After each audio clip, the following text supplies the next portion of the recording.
This is LBC from Global, leading Britain's conversation with James O'Brien. 3 minutes after 10 is the time. A very good morning to you.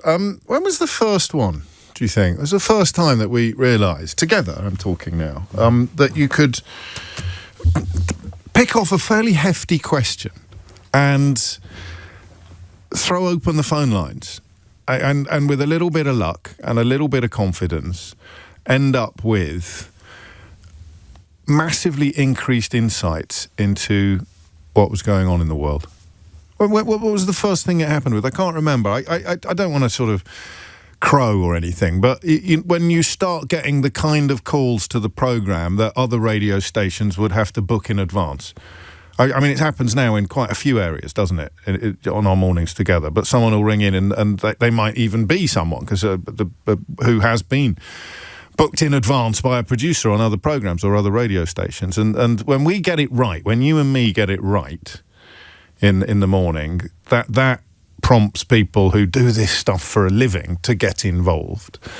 I can't remember, actually, when that started to happen, but I still derive enormous amounts of pleasure and pride from it when we get those calls. I sit there with my notebook, learning on all sorts of subjects, all sorts of issues. And Fergal actually is one of them, isn't he? Fergal Sharkey has on occasion paid us the compliment of ringing in rather than waiting to be contacted by a producer to book him to contribute. And of course he speaks for water. It began because of his passion for chalk stream trout fishing. Did you know that? He was an early alarm, if you like, for the state of our waterways because of the impact that the broader issues were having upon the relatively niche business of fishing in chalk streams. There's a rather good Fergal Sharkey full disclosure, I should add, as well. I mean, a fascinating man. He's led sort of 2 or 3 different fascinating lives, all of which, of course, come under discussion in that interview. I just found myself thinking today, have we ever done it with water? We've done it with planning.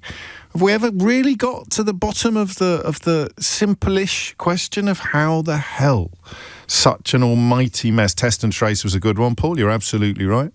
How the hell we have got into such an almighty mess?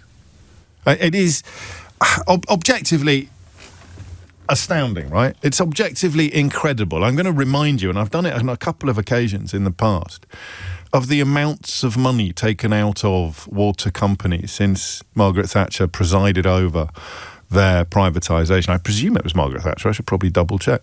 But since water companies were privatised, and they're not going to be nationalised because, well, the logic is who would put money into a business, the investment that is needed, if they weren't going to make a profit? To which I'd have thought the answer would be a government that can redirect all so-called profits into infrastructure and into the actual but I don't know. I'm a bearer of very little brain when it comes to that sort of thing, and possibly things aren't as straightforward as sometimes we like to believe. So we are now witnessing the release of the largest review into the water industry since it was privatised in the 1980s.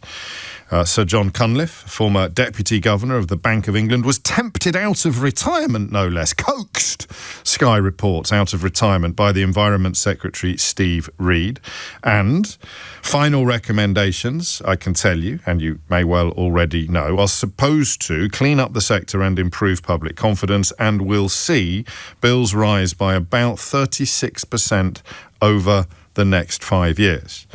Do you know what I was about to say? Don't laugh. It's a bit of a dad joke. I was going to say it can seem quite a dry subject, water, which is something of a contradiction in terms, isn't it? It can seem quite a dry subject, water, but it isn't dry when you look at some of the details, some of the profits that have been turned. The final report. So today's report. Do you want to have a guess? Makes me so cross. You have to try, don't you, to build a little bit of resistance to the news. You can't be so emotionally invested in it that your heart lurches at every development. I mean, certainly since Brexit, the importance of keeping a little bit of distance between yourself and the daily news diet has become ever more important. More and more people are turning away from it. But sometimes it just ambushes you. Sometimes, I can't believe this figure, and I do this stuff for a living.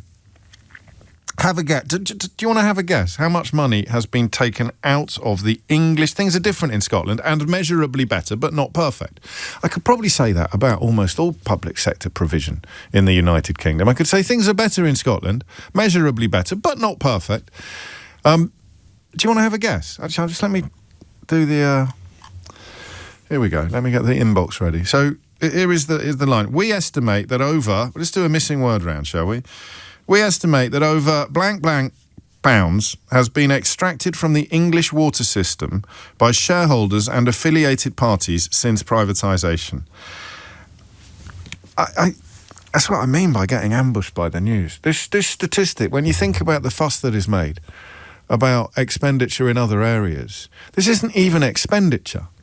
This isn't like, how the hell did they manage to spend that much money without even laying a single brick on Boris Johnson's blooming bridge? This isn't test and trace. This isn't, PPE stuff. This is a company that is up and running, from which its owners have extracted a sum of money. Do you want to have a guess at how much it is? I don't think there's anything dry about this. Sometimes, what is it they say about numbers? Some of them are just too big to process, aren't they? Since the 1980s, it's not 7 squillion, Frank, but that's a good guess. Since the 1980s, when Margaret Thatcher and the Tories presided over the privatisation of something that by rights belonged to all of us, how much do you think has been extracted from the English water system by shareholders and affiliated parties since privatisation? 45 billion, Callum suggests. 24 pence, says Michael, who is possibly not taking things entirely seriously. 15 billion, says Bob, which you'd think would be a reasonable figure, right? Dan says 2.2 billion. Well, we're going back to the 80s, Dan. So it's probably going to be a little bit higher than that. 100 billion, says John, who is closest so far.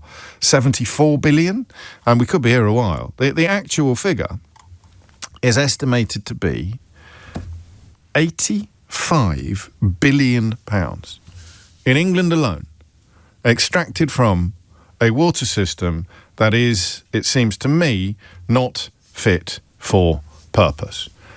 The flooding that is commonplace, the sewage that is being pumped into our rivers, that is obviously the most easily expressed and emotive issue. Whether or not it is the most important, I do not know. But the simple mathematics of 85 billion pounds being extracted from the English water system has, to most observers, consumers, customers, seem to have presided over an almost epic collapse in quality and competence. Wow. 11 minutes after 10 is the time. And the question is pretty straightforward. What the heck has happened? What the heck has happened? And if you're feeling clever, how could it have gone differently? How could it have gone differently? I can't quite believe that we have sat here quietly, nodding along with whatever we've been instructed to get angry about today by precisely the same forces that preside over privatisation and profit from it. What are we supposed to be getting angry about today? Not people who end up taking 85... Oh, no, you can't go after them. If you go after them, they'll leave the country. Just leave them alone. Seriously, stop bashing the billionaires. 85 billion pounds worth. 85 billion pounds in England alone, extracted from a system that appears to be in dire, dire straits. 0345 606 0973. Don't be lazy. Don't just say capitalism or neoliberalism, because there are plenty of companies, there are plenty of public utilities that have provided a better service than water has. Again, I struggle to identify one that had behaved perfectly, but it's uniquely awful, the situation with water, and I don't think we've got much understanding of how it has actually happened. And it's not even as if these companies are all English. Look, some of them, like a UK pension scheme for the academic staff of UK universities, they have held fairly hefty slices of Thames water, for example, at various times. But that's not really the point, is it? There's still an extraction of money on a scale that most of us can't get our head around. And we can't get our head around it for one very simple reason, right? And that reason is this. If you want to make the case for capitalism, then you make the case for profits being made from anything, as long as it is being well run. I don't think you need to be a kind of, I don't know, a Jeff Bezos to hold a view that if something is well run or even well-ish run, then you are entitled to make a ton of money from it. That seems to me to be the lie that we're sold as ordinary people. We're sold the lie that you can only trouser huge sums of money when you're doing a brilliant job. All of the fetishization of the rich, all of the nonsense in resistance to wealth taxes and claims that all the billionaires are leaving the country is built upon a premise very carefully cultivated by people like Rupert Murdoch and the owner of the Daily Mail. It's built on a premise that you should just let rich people do whatever they want. If you let the really, really rich people do whatever, if you let money, if you let capital, wealth, you let wealth do whatever it wants, then the rest of us will all be fine. As the tide rises, so all the boats in the harbour will head heavenwards. And this is where it leads. It leads to people looking at water, something as intrinsic and as fundamental to existence, survival, humanity, and other people just see pound signs. I remember talking to Carol Vorderman about the PPE stuff and why she got so engaged and enraged by that little chapter in British history. And it was very simple. It was the idea that when a national crisis arrived, the massive majority of us, I believe, she believes, would want, if we could, would want to put our shoulder to the wheel. What can I do to help? Do you remember taking calls from people who had no interest in turning a profit, but wanted to know how they could get their kit and caboodle into the hands of the people that needed it? And there's another type of person, a person who's done rather well in this country in recent years, who sees a national crisis and just sniffs money. They smell filthy lucre. They see an opportunity. They don't even care whether the PPE that they're providing is fit for purpose or not, as long as the flow of money into their accounts is untrammeled. And so it is with water. You see water and you don't think, well, I'll tell you what we've got to do. We've got to make sure that it is we've got to make sure that it is as well run as it can possibly be. And if there are some nice, tidy profits left over at the end of that process, then jobs are good and triples all round. We can all get stuck in. 85 billion taken out of it, and what to show for it. So, putting all my faith in you this morning, I will obviously be catching up with the contents of this major report, but I've given you the some of the key points. I just want you to tell me, from a perspective of having worked in the industry or having watched it more closely than the average bear, I want you to tell me what has happened. 0345 6060 973. Okay, so you can't do one word answers. That's all. So capitalism, neoliberalism, call it what you will, are a part of this process. But if it's a one-word answer, then you're not bringing any insight, any expertise, any knowledge, or any explanation to the table. I'm sorry that I need to explain that, but Jack's been in touch to complain. So I hope that's clearer now, Jack. The reason I don't accept one-word answers to complicated questions is because they do not touch the sides. In terms of understanding how we as a country, with a half-decent media, with an engaged political class, 14 years of Tory rule did absolutely nothing to address this. Labour have been in for a year and they've come out with 88 recommendations. Fergal Sharkey's not happy, which doesn't bode well. He is something of a champion, a saintly champion in this sphere. But what has happened? 0345 6060 973. Hit the numbers now, you will get through. James O'Brien on LBC. The one thing I do understand is how the head honchos end up making so much money. Because if you're a shareholder taking £85 billion out of the English waterways, in the English water utilities since privatisation in the 1980s, then you pay the people who have made it possible a fortune. There's no real mystery here. There might be a phone-in on what do you actually have to be good at to get paid £800,000 a year by a water company if you're hemorrhaging water, pumping shed loads of sewage into the rivers and delivering dividends to your shareholders that are eye-wateringly high, all at the same time. I suspect the answer is you have to be good at getting away with it. And the complete failure of the regulator to stop them getting away with it is at the centre of what is being announced today. So how did we end up here? 19 minutes after 10 is the time. Dave's in Northampton. What do you reckon, Dave? Oh, hi, James. First-time caller, by the way. Welcome. Can you hear me? Loud and clear. Oh, brilliant. Yeah, so I'm an Anglia Water customer, so I've been looking at their annual reports and looking at them, and my opinion is that they're not actually a water company. They're a financial company. So all they're doing is leveraging assets, doesn't matter if it's a water company or anything else, to maximise football club, children's home, could be anything, burger chain. Could be anything, yeah. And that's what they're being measured on. So if you look at it, and also the ownership model is sort of opaque, but once you get into it, you find out, for Anglian Water, for instance, they're owned by 35% by Australian pension funds, 35% by Canadian National Pension Fund, and 15% by the Abu Dhabi. Abu Dhabi's in there as well, yes. Abu Dhabi National Wealth Fund, and then 15%. I couldn't quite understand the company that own that bit. It's UK based, according to the figures I've got in front of me, but I can't quite fully understand it either. And so this is both a criticism and explanation, isn't it? Because that's their job. Their job is to look around, particularly pension funds and wealth funds and investors. They look around. I've got £1, Dave. Where do I put my £1 in order to get as many pounds as possible back? Yeah, and you've got a captive customer base. So it's not a free market issue, this, because we're not, we can't shop around. Absolutely. And then the chief executives and the other people in the C-suite are rewarded on the financial metrics, not the water quality metrics, not the sewage treatment metrics, not the... But that then becomes the question. I mean, in some ways, you're both answering and not answering the question. It's the beauty of a very vague question. How has this happened? So all the things you've listed can be true, but it still doesn't answer the sort of philosophical question of how this happened, how this was permitted to happen.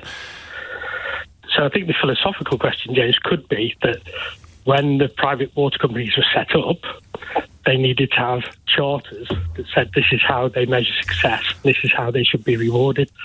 And they should have been about water quality, about not impacting the environment with sewage, and who do we blame for that? The government of the time. I mean, is it? I don't like simplism, as you know, but do we just sit here and say they didn't care? I'm always struck by the fact that one of the ministers who presided over the sale of council houses, his own son ended up one of the largest landlords in the sphere of former council houses in the history of the country. And you can't help wondering what the conversations were about around the dinner table at the time. I'll tell you what you should be looking at, son.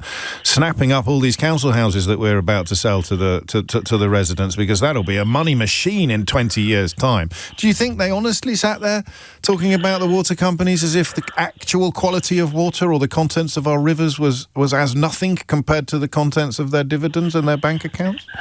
I do, absolutely. And, it's a little like, and you might want to put me in idiot's corner in a minute. I very much doubt it, Dave, but you never know.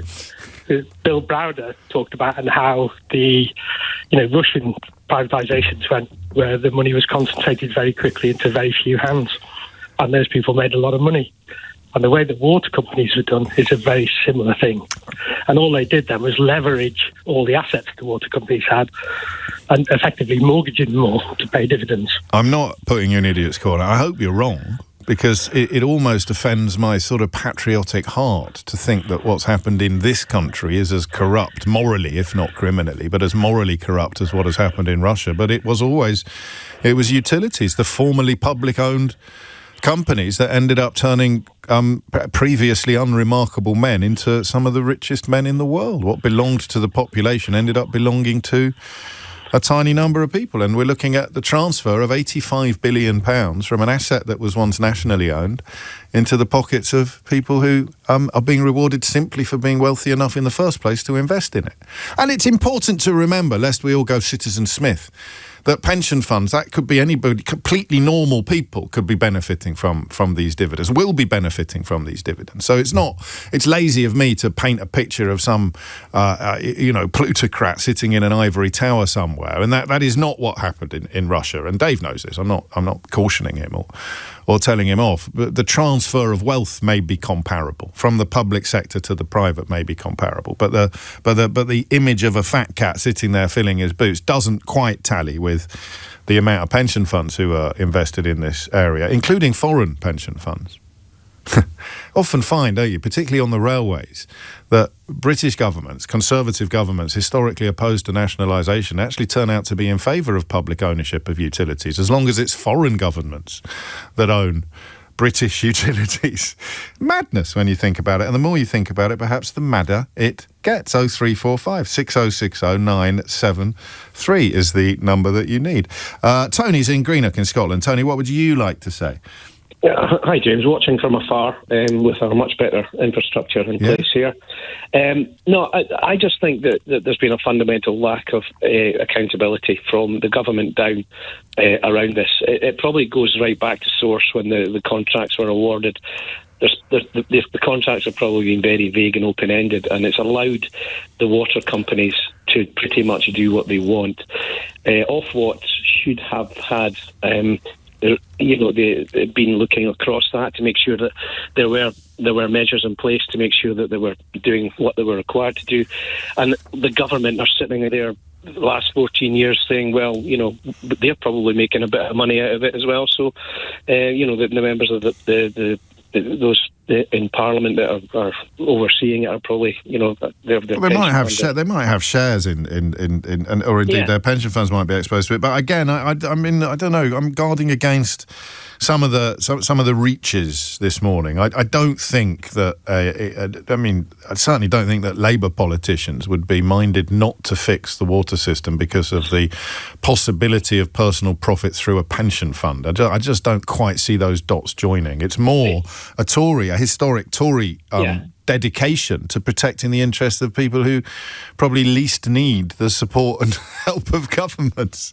Yeah, and there's been a complete lack of accountability over that period. So it's been left to hang as it grows, and it's resulted in this pretty much situation where money comes in and goes straight through the water company and out into shareholders' pockets. Okay, everybody's sitting there thinking that this is absolutely outrageous, but why wouldn't you want a piece of this action? I wonder how long it's going to last. I wonder if there were people sitting there in the 90s, the early 90s or the late 80s, looking at the direction of traffic and thinking, well, we're not going to get away with this for very long, but while we are getting away with it, trouble's all round. And then here we are 40 years later, and they cannot believe that no one ever turned off the tap, the money tap. And I don't know, does that make us sound naive? Foolish, I think, is the word I would use. Trusting, foolish? Surely governments wouldn't let this happen. How could a government let this happen? Answer, well, they did. We've known about it for long enough. We have, and it's only really since Fergal and others, but mostly Fergal, started drawing attention to the sewage in our rivers that public feeling went in the direction that it has now gone. One boss, I think it's Southern Water, chief executive, saw his wage recently break through the £1 million mark. What is he being paid £1 million for? It's not because he's doing a brilliant job of providing customers with water and keeping rivers clear of sewage. It clearly isn't. So there's a metric here that is beyond our ken. There's a metric here that does make us sound naive, because some people sit there going, yeah, that's how the world works, James. Hello. And of course, then you've got your useful idiots in the right-wing media who'll shout communist at anyone who suggests that seems like a slightly excessive wage. But what is he being paid for? Because if he's going to... what should you get a bonus for if you're running a water company? You should get a sewage bonus, shouldn't you? We have reduced the amount of sewage being pumped into rivers by 50% this year. Therefore, you get £100,000. I'll tell you what, I'll give you 50 grand for every 10 percentage points you get it down by. Maybe share it, but no, they get the absolute opposite deal. Things get measurably worse year by year by year by year, and the wages and the dividends go up. I don't know, as I know a lot of you, I know you mostly share my anger and to a degree my confusion, but who's on the other side of this argument? Who is literally sitting there going, apart from, I suppose, people who've made a profit, but even they live in a country where the rivers are full of shocking amounts of sewage. Nearly got you there, didn't I? If I was in Abu Dhabi or I was running an Australian pension fund, then I'd be a little bit unkind, a little bit unpleasant, but it's not my rivers that are full of shocking amounts of sewage. Nearly got you there, didn't I? But I'm not. I'm British. So even if I'm making the money, even if I'm a shareholder, even if I'm the chief flipping executive, I'm presiding over a country in which my children can't go swimming in a river anymore. But that doesn't matter because, I don't know, we've got a swimming pool. That's it, isn't it? They've got a blooming swimming pool. They don't need to go swimming in rivers. Thomas Watts is here now with your headlines. James O'Brien on LBC. If you don't know it already, it's going to make your hair stand on end. And it is very closely linked to the conversation that we're having about water. If I were to tell you that private equity, as in sort of investors looking for the biggest available bang for their buck. So when Dave in Northampton and I were wondering about our own naivety, because it is perhaps as simple as saying, here is someone with £1, and they are looking around for areas in which they can get the biggest return on that pound. And for reasons that remain a little opaque to the likes of you and I, we have allowed our water companies to be one of those receptacles for money, just to watch it grow. Money fertilisers, you might call them. £85 billion taken out of our water companies in England since privatisation. So I don't think that is vulnerable to accusations of undergraduate thinking or Marxism or oversimplification. We need to recognise the absolute primacy of people and institutions whose sole purpose in life is to increase wealth. Now, if it's a pension fund, you can see that is a better thing than if it's a private individual who already has more money than anyone could possibly need. So that is not in and of itself controversial. There should be some areas of life which are either heavily regulated or completely ring-fenced from the primacy of profiteering, where a society turns around and says, no one should be getting rich off the back of water provision or healthcare or teaching or whatever. You choose your favourites. You might not think anything should be ring-fenced, in which case you probably get a job at Tufton Street by lunchtime. But you either recognise that some areas should be more regulated or even completely ring-fenced from profiteering, from prioritising profit above all else. So here, and this, I've just jotted these down to play a game with you. So 3 areas where private equity groups are making millions while local councils foot the bill. Which of these 3 would be the one to which you responded by going, no way, James, no way, there's no way that is happening in this country now? Look, over there, some boats. There is no earthly way that is happening. So I'll give you 3 choices. And remember, I'm looking for the one to which you respond by going, no, it's definitely not that. There's no way that independent companies run by private equity groups are making millions from blank, blank, blank, while local councils foot the bill. So, libraries. Do you think private equity is currently making millions from libraries? What, so they go to a local council and say, hey, we'll run this for you, just give us lots of money, everything will be fine. Libraries, we'd be pretty shocked, right? But would you really be, like, retching in disgust? Would you be recoiling in horror? Is your hair standing on end? All right, a bit sensitive for those of us who haven't got much, but you take my point, it's a figure of speech. So, all right, libraries. No, it's not libraries, as far as I know. What about Meals on Wheels? There must be a few quid to make there, like private sector moved into school dinners. Meals on Wheels, you'd think, yeah, okay. I mean, millions seems unlikely. I don't know how widespread the provision of Meals on Wheels is, but right, is your hair stand? No. Are you recoiling in horror? Are you retching in shock at the news that you live in a country where Meals on Wheels has become a another receptacle for the epic and uncontrolled prioritisation of profit? No, it's not. It's not Meals on Wheels. I don't want to tell you what it is, because I'll ruin your day. And you may not already know this. You may have heard me reference it on a couple of occasions in the past, including earlier today, but it may have gone over your head. I don't want to tell you. I actually don't want to tell you, because, you know, the numbers are nothing like what they are with water, but the principle is even more corrupt, morally corrupt. You've got a few quid. You're looking at ways to leverage debt, maybe borrow a ton of money to buy something and then suck cash out of it. A bit like has happened with certain football clubs. What would be the last thing on earth you would think you would be allowed to do that with in this country? Children's care homes. Children's care homes. How naive do we sound now when we suggest that it is the absolutely untrammeled and unregulated pursuit of profit that is responsible for so many of this country's... Oh, quick, look over there, some migrants. That's how it works. Children's care homes. We need to do something on this, and I don't know how to do it as a phone-in, but I think it's important you know that it is happening. Vulnerable children seeing as cash cows for private equity.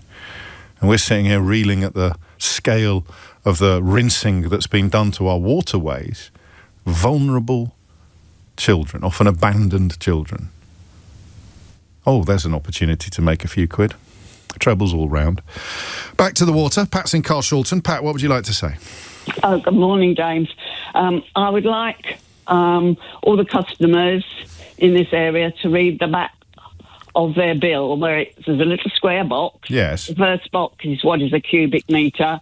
The box under that is what is a standing charge. Yes.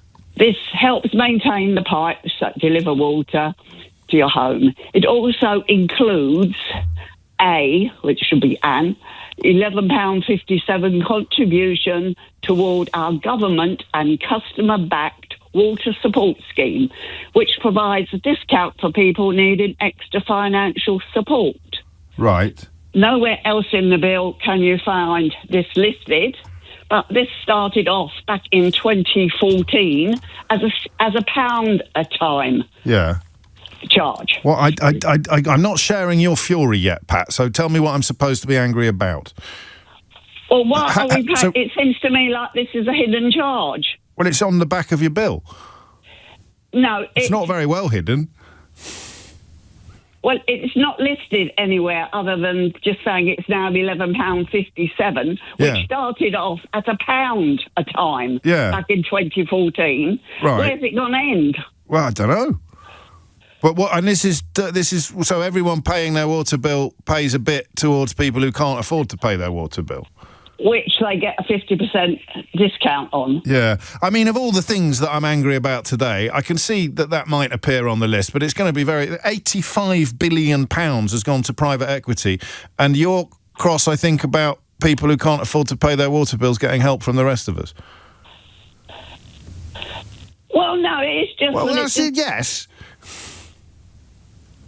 It just seems a bit wrong, because when this first happened, we had a man along from the water board at our club, and he said this would only be for 5 years and then it would cease. Yeah. It wasn't a government-backed thing, I think, when it started. No, I mean, I understand your grievance. I guess in the context of the 85 billion quid that they've taken out of English water companies since privatisation, I'm just genuinely a little bit... surprised that this is where the element of it all that you want to get your teeth into. Well, there's over 200 houses in this road. Yeah.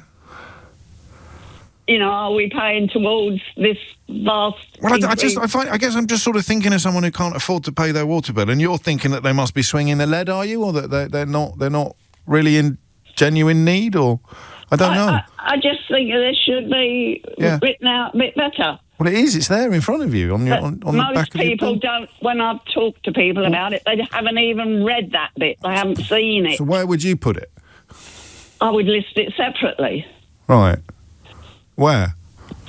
amongst the bill, because it must be hidden in the water charges or standing charges. Right. Okay. I mean, I'm glad you brought it to the attention of people who may not have been previously aware. But in the context of how we've ended up hemorrhaging 85 billion quid into the pockets of largely private equity and pension funds, I don't know how big a chunk that would constitute. I mean, really, they should be paying to help people who can't pay their bills. It should be coming out of the company's profits, perhaps, as opposed to coming out of the pockets of people like you, Pat. But I mean, I suppose it's on the list somewhere. 10:43 is the time. Steve Reed, the Environment Secretary, while Pat was talking, has confirmed that the water regulator OFWAT will indeed be scrapped following a major review of the sector, which rather begs the question, how will we know? How are we going to tell? OFWAT, you're walking down your local river, you spot a pipe pumping shocking amounts of sewage. I nearly got you there. Shocking amounts of sewage into the river. The water's gone brown. How are you going to know that OFWAT no longer exists? OFWAT's been scrapped. Oh no, what's going to happen? The water regulator's been scrapped. It's just unbelievable. Steve's in. Good Lord, is he really? Sybil Headingham. Yes, that's right, James. Good morning. Sybil Headingham, that sounds like an Agatha Christie character. I wouldn't trust a woman called Sybil Headingham as far as I could throw her. She lives 2 doors down from me. Very dodgy looking, lots of cats, yeah. God, what made you pick up the phone? Long time listener, first time caller. Thank you. Really big fan of your show, thank you. You are actually proof that you can change people's minds. Oh, I hope so. Because you changed mine on quite a lot of subjects over the years. So thanks for that. I used to work for a water company. I don't really want to name which one fair enough, for fairly obvious reasons. But it was when I very first started, it was kind of more towards the just privatised. It was quite a little firm. It was then bought out by a much bigger company, and over the course of the time I worked there, they basically asset stripped the place. The company used to own quite a lot of land. Yeah.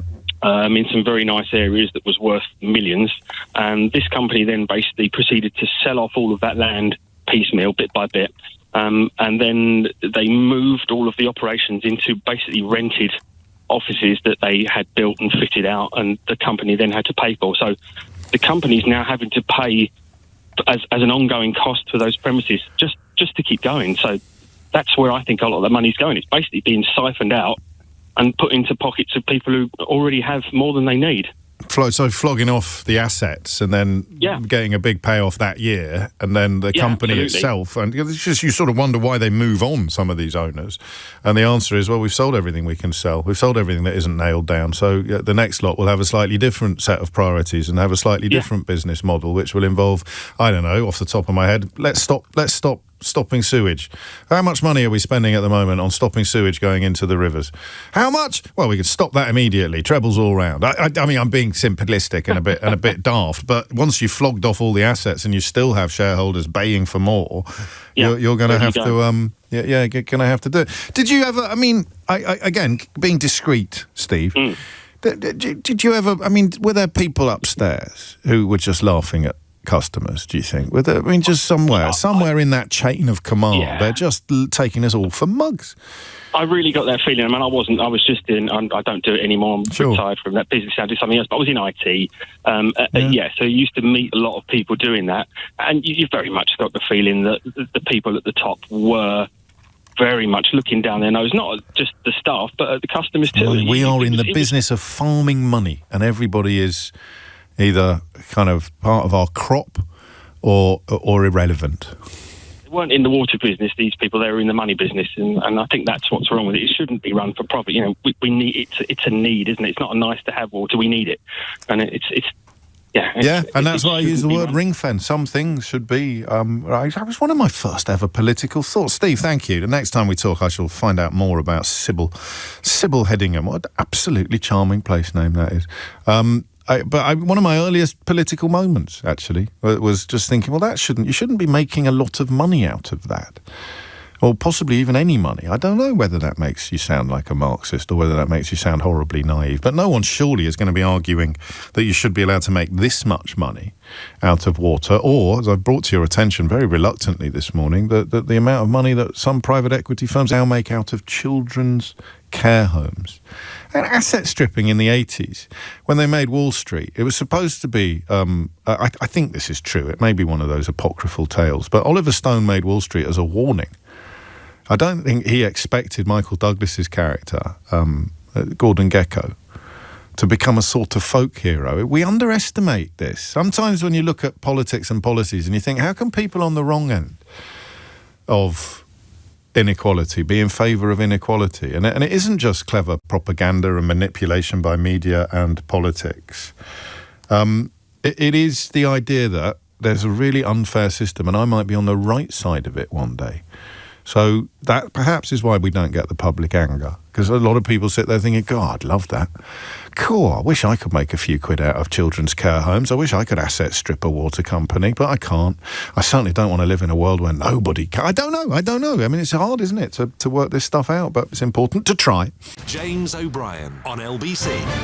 It is 10:51 and you are listening to James O'Brien on LBC, where we are contemplating, amongst other things, the simple question of how on earth £85 billion was permitted to make its way from our privatised water companies into the pockets of investors and individuals, shareholders and institutions. There is another question that we could perhaps have asked, and which I think that some of us might rather hope that government would ask. Alan suggests, I wonder if a better question might be, how do we get our £85 billion back? Or what is society's retribution now against those who have ripped us off so egregiously?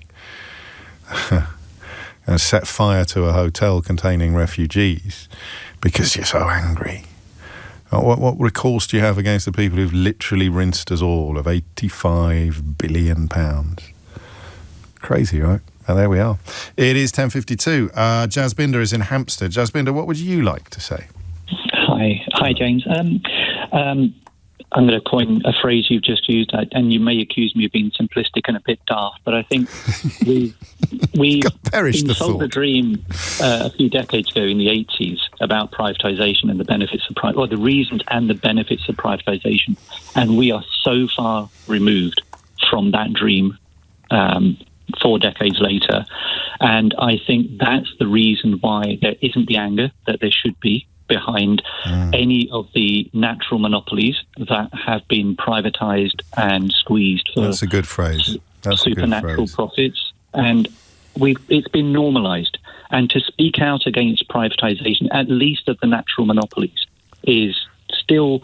It's probably the earliest example that I'm aware of a topic that you cannot broach without invoking a binary exchange. You know, a more recent example being Brexit, as an example, and Palestine as another one as well. Yes.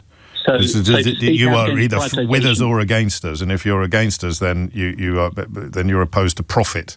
You literally, and you get like Rupert Murdoch journalists or their equivalent in the world of broadcasting saying absolutely, I mean, quite spectacularly stupid things about wealth or about taxes, but somehow some people who are on the wrong side of that distribution, the wrong side of inequality, is they're in favour of it. They like it. They support it. That's what you get.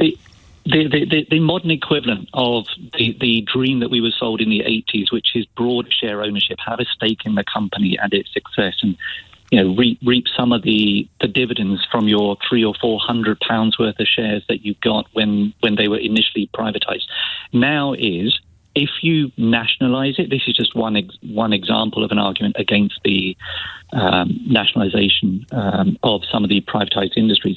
You'll affect the pension funds, and therefore, as a resultant consequence, that's exactly what happened. You'll be poorer.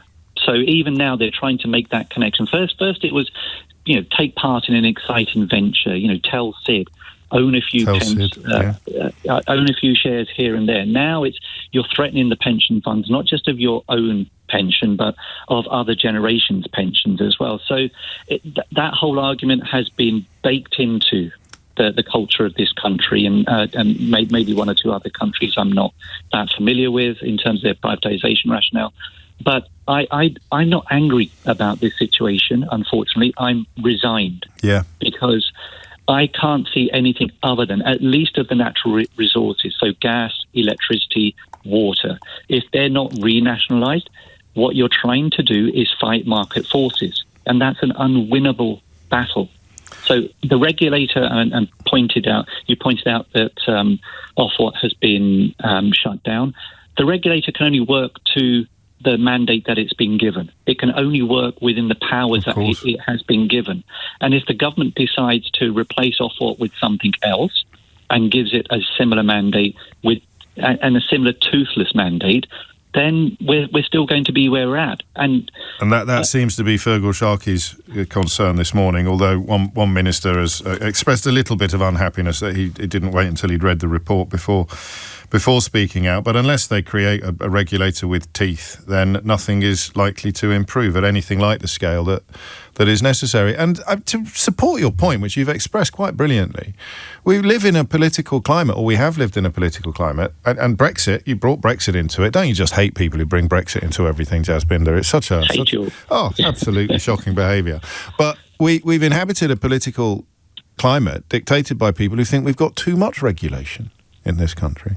People who talk about bonfires of regulation. And so somehow a company being able to make £85 billion while presiding over collapse in supply, collapse in confidence, collapse in competence, has happened in a country where voices like Jacob Rees-Mogg and others are condemning regulation as somehow being a bad thing. It's extraordinary.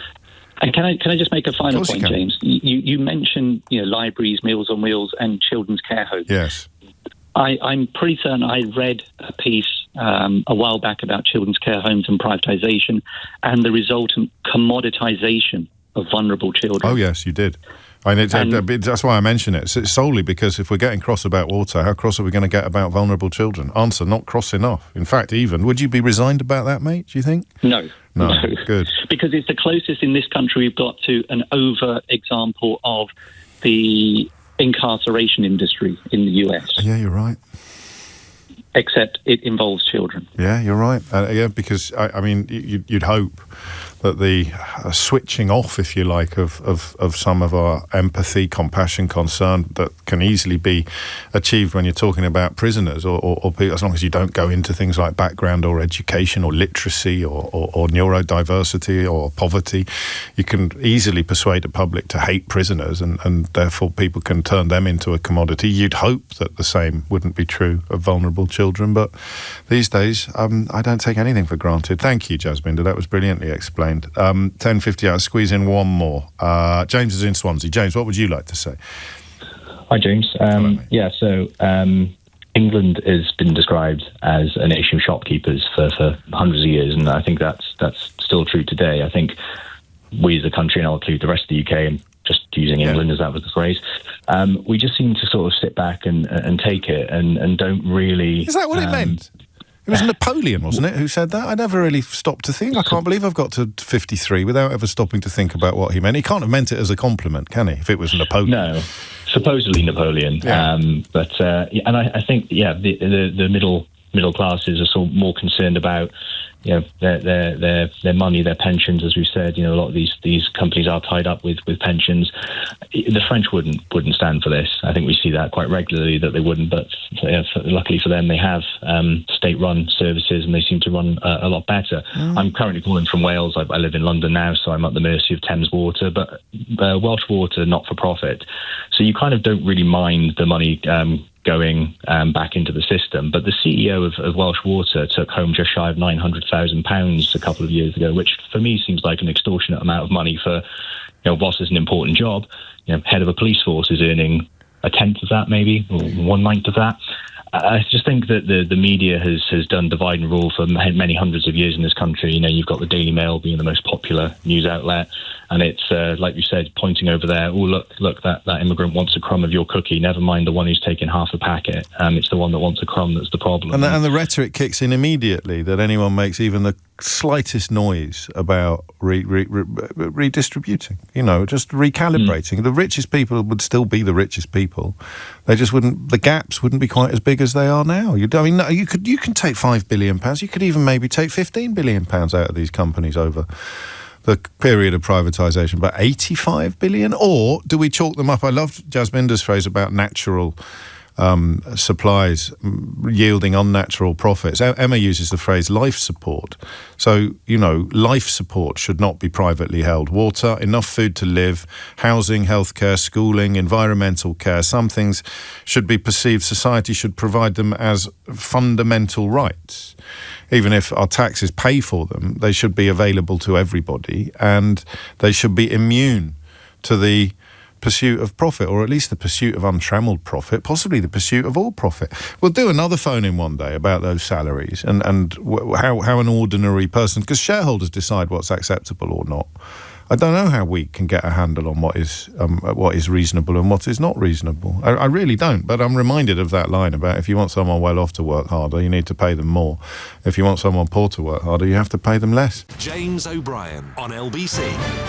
It's 4 minutes after 11 and you are listening to James O'Brien on LBC. There's something uniquely dispiriting about a news bulletin that contains calls from a football player for social media platforms to do more to stamp out racism when you know that one of the most prominent social media platforms is owned by a man who does Nazi salutes for fun. What's the likelihood, do you think, of Elon Musk stamping down on racism on Twitter? People are in jail for inciting racial hatred on his platform, and their posts are still up, even as they languish in jail. Under my glorious rule, you could do the owners of the platform for complicity in those kind of crimes. So Lucy Bron's calling rightly for social media platforms to do more to stamp out racism, but barking, I think, up the wrong tree. Governments need to do more to regulate social, to force social, because they ain't ever going to do it any more than a water company boss is going to say, do you know what, that's a bit too much money. Why don't I give some of this back to the Treasury? Or why don't I actually share this out among all the customers who've been rinsed for years to the tune of 85 billion quid in England alone? They're never, ever, ever, ever, ever going to do it voluntarily. So if you want it to stop, you have to force them to stop. And that's why people like J.D. Vance started telling lies about this country. Because we were, and still are, capable of putting laws and rules in place that prevent social media platforms from hosting that kind of incitement and that kind of hatred. And whether or not this government maintains the appetite for doing so remains to be seen. But when people like J.D. Vance tell lies about freedom of speech in this country, and when some of the warts on our body politic join in while simultaneously claiming to be patriotic with a foreigner's denigration of our country and our freedoms, that is what they're doing. They are secretly protecting the interests, or complicitly protecting the interests of the people that own these social media platforms. Some of the richest men in the world, almost all of whom lined up behind Donald Trump at his recent inauguration. And sometimes joining the dots is so blooming easy. You wonder why anybody can still get away with pretending not to see it. So there it is, the relationship between social media platforms and online hatred. And without online hatred, you wouldn't have an awful lot of the scenes that are now peppering our country. Disgusting scenes, most recently, of course, in Essex. And it means that the Lionesses, the most successful England national team in 60 years nearly, are not going to take the knee tonight. You may not have known that they did, unless you've been watching recent games. They took the knee when they won the Euros. They've taken the knee in all of their games so far, and they will not take the knee tomorrow night when they face... it's in Geneva. Who are they playing tomorrow night? I can't remember. Italy, is it? I knew this day would come, and I also knew that it would be hideously misrepresented when it did.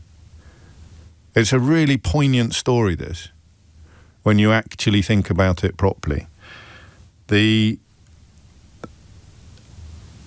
I don't want to say naive, I'm going to say idealistic. It all came about after the murder of George Floyd. And the footballing community, or at least the footballing authorities, Gareth Southgate was brilliant on this, absolutely brilliant on this, but perhaps a little idealistic. And I wonder whether if I didn't do this job, I would have known that the writing was on the wall in the way that it has subsequently proved to be. Because I see the bile that comes in. I heard a caller today describing refugees as invaders without any challenge or pushback whatsoever. An extraordinary moment in broadcasting. But hey-ho, on we go. You know that it's out there. And you realised as soon as people in my profession and in politics started complaining about footballers taking the knee, you realised it was going to fail. Because what they were saying was that they quite like the racism, actually. Please don't start drawing attention to it in this way. It was Millwall who did it first, wasn't it? And then there was a small group of England fans who did it, and it failed, you see. So what the authorities thought, and I think what many footballers thought, and possibly even what you thought, or what I thought, was that this will create an absolutely impregnable wall against racism. So if every footballer takes the knee before every game, then anybody minded to start yelling racist abuse from the terraces or from the stands will be shamed into silence. It's going to create such an impregnable wall that we will actually be able to squeeze racism out of the game. That's what people thought. And you can see why they thought that. But almost immediately, people started complaining. People started calling it performative, or people started objecting, or people on television and the radio started dancing around the real reasons why they didn't like it and pretending that they had other reasons not to like it. And the answer was, we live in a society where telling people to stop being racist is controversial. Telling people to stop being racist is controversial. Speaking after the Lionesses' announcement, Reform UK leader Nigel Farage said, "Thank goodness the crazy gesture is over." I leave you to wonder why anyone at the Daily Telegraph would think of giving Nigel Farage a ring on this issue. Shouldn't be too hard to work out.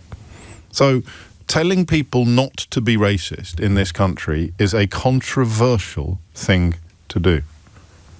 And this is just my reading of the situation. This isn't one of those days when I'm 100% convinced that I'm right and I'll take no prisoners in defending my position. But I've been thinking about it for years. I started thinking about it when Wilfried Zaha became the first Premier League footballer to explain why he would not take a knee.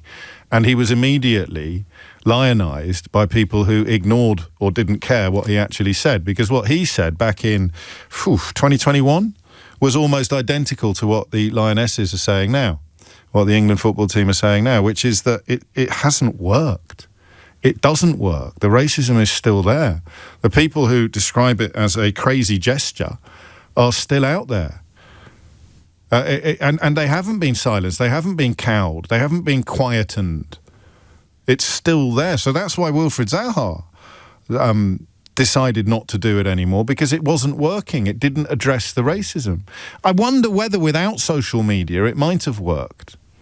I wonder whether if you had managed to turn anybody in a stadium booing the kneeling or attacking the practice or describing it as a crazy gesture or perform, so if they would have been quite rightly shouted down, I wonder whether it would have worked. But if you can go on social media, as Jess Carter has done in recent weeks, and seen incredibly hideous racist abuse directed at her, then it will seep in, it will ooze through into the crowds again. So what is the point of these footballers taking the knee if the original plan has failed? As Wilfried Zaha spotted in 2021 when he said, it is no longer sufficient. He went even further. He described it as degrading. growing up, my parents just let me know that I should be proud to be black no matter what, and I just think we should stand tall.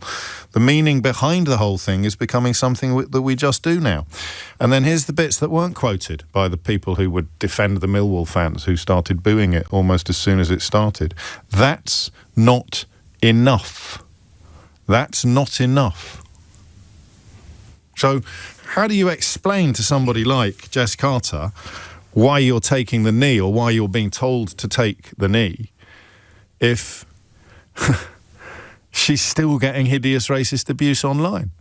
And the kind of people who describe taking the knee as a crazy gesture are still getting their toes tickled by 80% of the UK media. So that is my theory on what has happened here. And it's why, at first glance, I mean, it's deeply sad that the Lionesses aren't going to be taking the knee anymore, because it was supposed to be an act of almost unassailable solidarity against institutional racism, as evinced by the experiences of Jess Carter and countless other footballers. Most, I suppose, obviously, the three lads who took the penalties when Gareth Southgate, shortly before Gareth Southgate wrote that magnificent letter to the whole country, Dear England. I think that this became inevitable when the country or society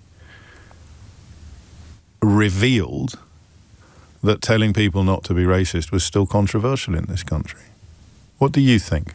Here is the question. What do you think happened to taking the knee? 0345 6060 973 is the number you need. Felix suggests that if the point is to create awareness and highlight the issues, then you should not stop just because it has failed. And I disagree. I mean, I don't know your ethnicity, Felix, but as a white bloke, I'm taking my instruction from people who are on the receiving end of this kind of racism.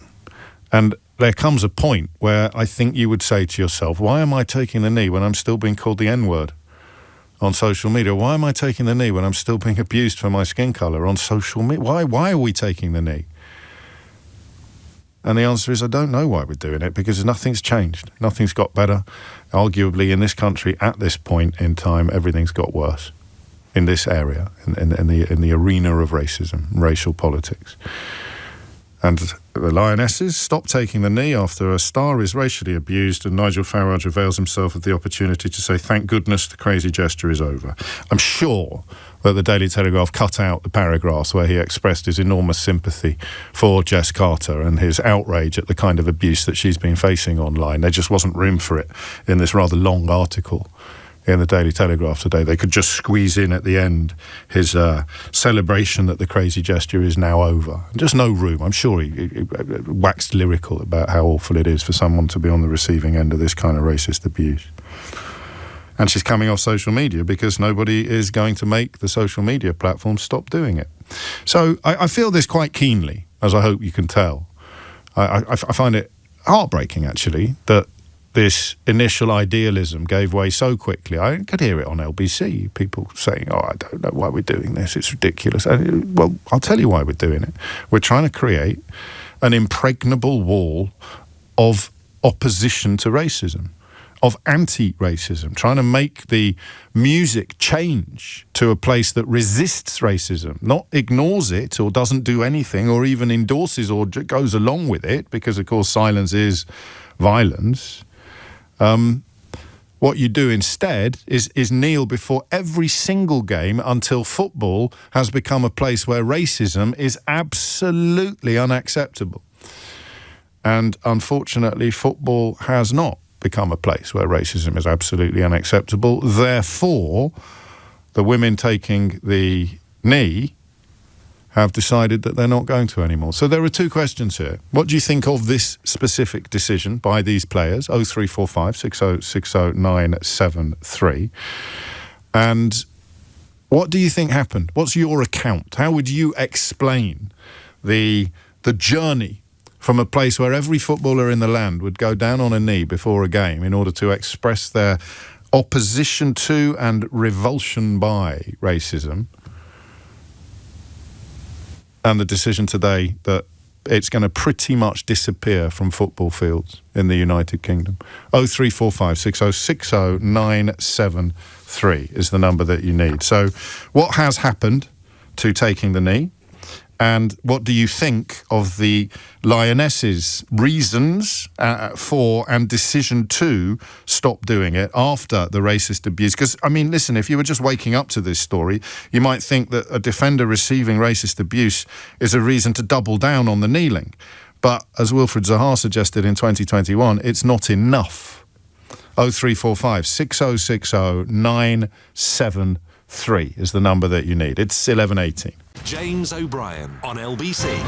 It is 20 minutes after 11 and you are listening to James O'Brien on LBC. Didn't one of them actually boycott watching the football because people were taking the knee? Well, in a way, they've won. The people who objected furiously to being told that A, racism is bad, B, it must be resisted, and C, we will stamp it out of football, I think have prevailed. They have, in a sense, come out on top, because footballers aren't going to do it anymore. And the last bastion of taking the knee, the Lionesses, the England women's team, have announced they're not going to because one of their own players has received such vicious abuse online. Is that the right decision to take? 0345 6060 973. And what do you think happened to this idea, to this principle, to this practice? Lisa is in Southampton. Lisa, what would you like to say?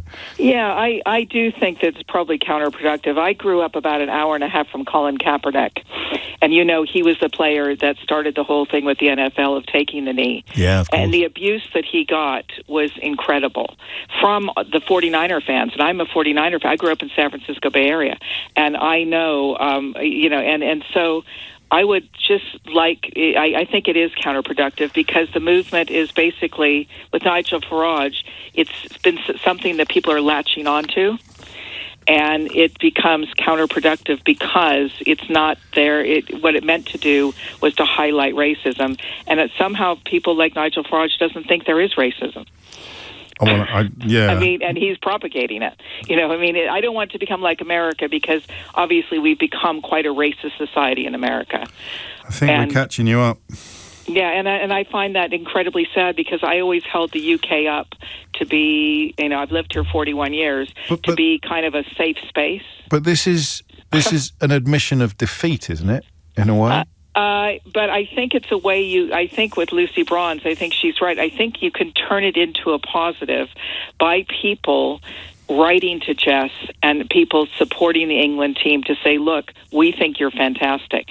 Thank you so much for your achievement. And she would much rather have someone comment that she didn't have a great game last game, yes, and on her footballing skills.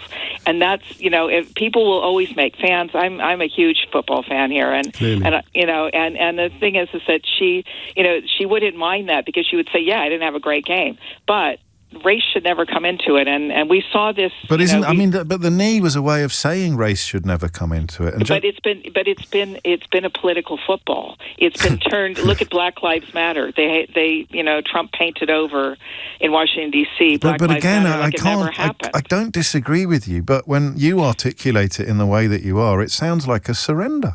Yeah, but I don't. Would you agree with that language? Would you agree with that word?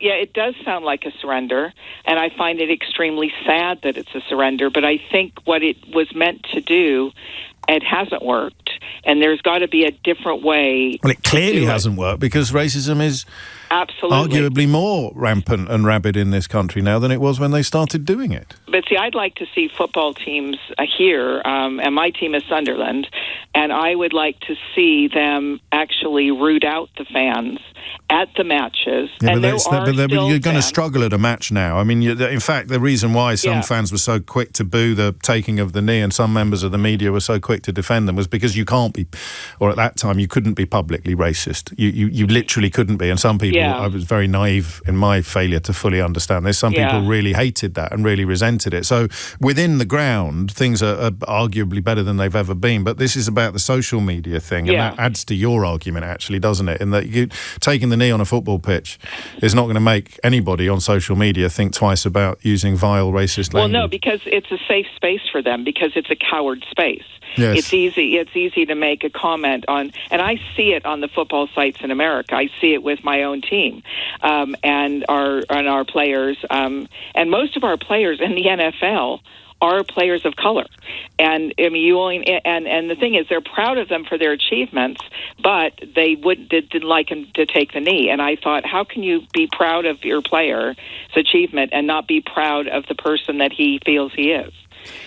And that he is proud to be. I don't see how you can't be proud of a player, and of the, like you said, with our players here, they were proud to be people of color. They're proud to be black because that's the way they were raised, and we should be proud of them. But we're not replacing it with anything. No. So what we're saying really is that it has become, as Wilfred Zaha spotted very early, to his credit, it has become pointless.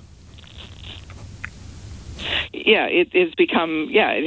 Well, you said counterproductive, actually, which goes further. I think it's become counterproductive, and I think there has to be a new way to express. And I think by Lucy Braun saying this, she's basically saying, we aren't doing this anymore because clearly we still live with racism, and nobody really seems to be that bothered.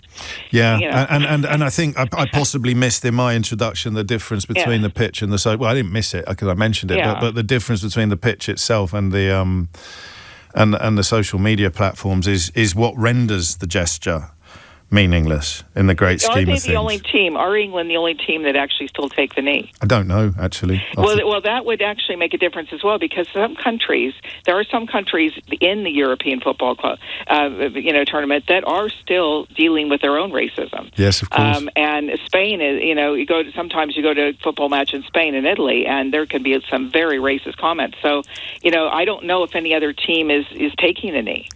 I don't either, and I should do, to be honest with you, but someone will tell us pretty quickly in short order. And just to counter your point, Lisa, Jez in Liverpool writes, it strikes me as utterly bizarre that doing the one thing the racists have been demanding they do, i.e. stop taking the knee, is anything but a surrender. There's a however coming. In fact, it's in capital letters. They have said that they will find something else to demonstrate solidarity. If and when they do find something else, the surrender may become more logical and less of a surrender. But I don't know your ethnicity, Jez. Felix has been back in touch to tell me that he's Nigerian, so his insistence that they should carry on doing it assumes a different resonance from what mine would be if I said it. I don't think it's necessarily my place to have a view on this. My job is to try to understand it, and same with Lisa. She's trying to understand it. And if you are watching your teammate receive racist abuse and nothing is being done about it, in this case by either governments or social media platforms, then why are you taking the knee? To disassociate? Everyone knows that you are disassociated from the race. That's when it becomes tricky. That's when it becomes difficult.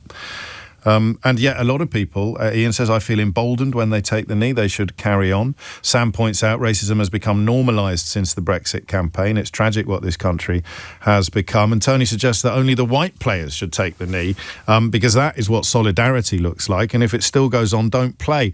That would sort it out in 5 minutes. That's the problem. And quite a few of you are suggesting they should just march off the pitch whenever it happens. But it's on social media. I don't think anybody could call for England to withdraw themselves from a game halfway through if someone posted something racist on social media.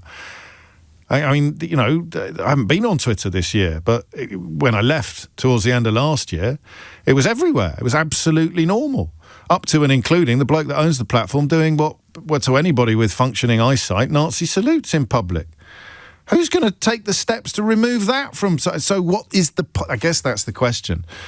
And I couldn't have asked this at the beginning because I knew what the point was. But if the answer to the question at the beginning of what is the point of taking the knee is to show the world that there's no room for racism in football, then the fact that there's still loads of racism in football, as Jess Carter has experienced this weekend, shows that it hasn't worked. So what would be the point of doing it now? 0345 60 60973. Colin's in Surrey Keys. Colin, what would you like to say? Yeah, so it's my first time calling. You're very welcome. And so I've listened to a few people, and I think categorically 100% it shouldn't be stopped. It shouldn't be stopped. Exactly what you said. It's definitely a surrender. Thing is, So I'm Jamaican heritage, Right. both mum and dad. So, I've dealt with racism for my entire life in this country. Like, I was born here. Yeah. And I know exactly how it is now. It's, it's something that's, it's here, it's everywhere. And when they launched this, taking a knee, it was something that said to everybody, like, we're aware of it and we're going to let everybody else know that it's out there. And this is our first step in trying to move against it, because nothing was done before. Now, if you try to stop that and say, we should not do it anymore because it's not having the desired effect, like, I'll agree that taking a knee doesn't stop racism. I mean, how do you stop racism? You can't stop it. It's not about doing one action that will eradicate it tomorrow and say, next year, look, our numbers have shown that there's no racism because we did this one thing. That's impossible and that's stupid. The idea is that you need to do something. You need to do things in steps, and you need to keep improving it and growing on it and adding more and more and more. You don't stop it because this first hurdle that we took, it didn't. It's been a long time, and I can't really argue with you, and I don't particularly want to. But the rationale offered up by Jess Carter's teammates is that they would feel a little bit ridiculous taking the knee while their friend and colleague is in receipt of such vicious abuse. They would say either it's not working or it hasn't worked. We need to find something better. Then I would say then find something better, but you shouldn't stop what you're doing until you find something better. Because if we stop what we're doing, then there'll be nothing else. And then, as you say, everybody who doesn't want to take the new, who doesn't agree with it for more negative reasons, they'll win. They'll be like, finally we stopped doing that stuff, and we told you it didn't work. And maybe when another idea comes around, they'll say, but isn't this just similar to what you did before? That's not going to work. Like, forget it. Like, racism is improved anyway, so we're already in a better position than we were 100 years ago or whatever. Like, that doesn't work with me. Like, so I'll agree that it hasn't necessarily stopped things, but it's kept it in conversation. Like, why are we doing it? Yeah, but it's a weird conversation, isn't it? It's a conversation between people, I think, like you and me, and people who balk, whether they realise it or not, at being told to stop being racist. There's not really any middle ground. Well, I suppose there's people who aren't invested at all, but it's either people who think it's a crazy gesture, and always thought that, even when it started, and people who think it's got to be better than nothing, which is where you're coming from. Yeah, 100%. It's a tough one, thank you. And I look forward to your second call to the programme, Colin. It's 11:31. Thomas Watts is here now with your headlines. James O'Brien on LBC. 11:34 is the time. You're listening to James O'Brien on LBC, where the question is a little bit more complicated than I originally thought. The Lionesses are to stop taking the knee after the racist abuse of one of their number, Jess Carter, has been inundated with horrific messages during the tournament. England's players had taken the knee before each of their 4 games, but they will not do so tomorrow night in Geneva. And the explanation offered by the captain is compelling. We feel as a collective, is the message as strong as it used to be? Is the message really hitting hard? Because to us it feels like it's not, if these things are still happening to our players in the biggest tournaments of their lives. We know the people higher up are the ones who can ultimately put in things to make change. The problem is, of course, that a lot of opposition to taking the knee came from people who don't want change. It came from people who rather resent the idea of being told to stop being racist, or that racism is a problem. No Hostages, one of my favourite correspondents on Blue Sky, puts it characteristically brilliantly. It's funny how it works, isn't it, James? The anti-woke, anti-cultural Marxism crowd take a simple protest, like taking the knee, strip it of context, then repackage it as a national insult. Suddenly, you're not standing against racism, you're attacking Britain. It's always the same script. Every act of solidarity is rebranded as subversion. Every call for justice is dressed up as Marxist menace. It's a way to feel under siege instead of reflecting on an uncomfortable reality. And speaking after the Lionesses' announcement, Reform UK leader Nigel Farage said, "Thank goodness the crazy gesture is over." As if there could be any more powerful proof of no hostages point. And yet, Colin, I beg your pardon, himself of Jamaican heritage, suggests that we shouldn't let the perfect be the enemy of the good. The subtext to that simply being that it's better than doing nothing. The players have decided that it isn't. And to give even more credit to Wilfried Zaha, he cited this at the time in 2021 when he became the first Premiership player to distance himself or to say that he would no longer do it. He explained that part of the problem was the fact that the online racism was still so prevalent. He literally suggested that the racism black players suffer online suggested that the protest had not made a difference. So we don't get, unfortunately, the old argument of, well, if you experience racist abuse, just stop playing. It doesn't work, because what Lucy Bronze is describing is a failure to stop it from happening in the public space, which is, of course, what social media platforms are, except they are almost entirely unregulated. And in the case of Twitter, which is the only one I ever really knew, it's considerably less regulated than it was before Elon Musk bought it. This kind of stuff is less likely to be removed or to result in censure than it was before Elon Musk bought it. So it's a mess. But it still feels a little bit like a surrender. 11:37 to the kind of people that hated it from the start. But I'm not going to argue with Wilfred Zaha, and I'm not going to argue with Lucy Bronze. I might argue a bit with you, but only politely. David's in Sevenoaks. David, what would you like to say?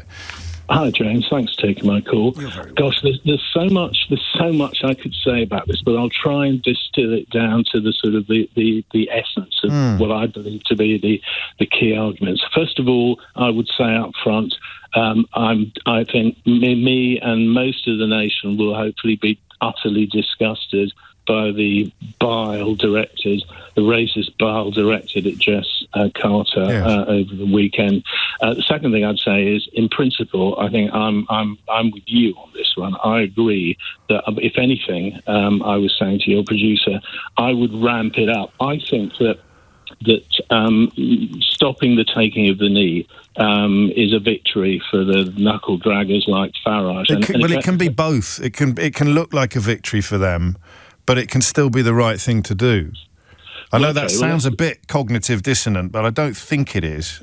Well, no, I think you may have a point there, because my reservation, if I had one, about taking the knee since its introduction was that, you see, the problem we have here is racists are racist, and there's nothing that riles a racist more than having their bigotry reflected to them in a mirror, and that's what things like taking the knee do. So if anything, you could make a reasonable argument that things like taking the knee actually, if anything, incentivize an increase in the racism, because they hate it so much that it gives them a reason to come up with all this nonsense about cultural Marxism, blah, blah, blah. So the problem, I think, where we're lacking is, so far, nobody's come up with a way of actually positively disincentivizing, if that makes sense, racism in the football community. And the way I would do that, and this might sound a bit draconian, but I think it has to be, because you're not going to, no amount of gestures or policies or strategies against racism are going to change the racists. The sad truth is, it's not. That's what political correctness does, and wokeness. It just creates an environment in which they know they have to stay silent, and unfortunately, we don't live in that country anymore.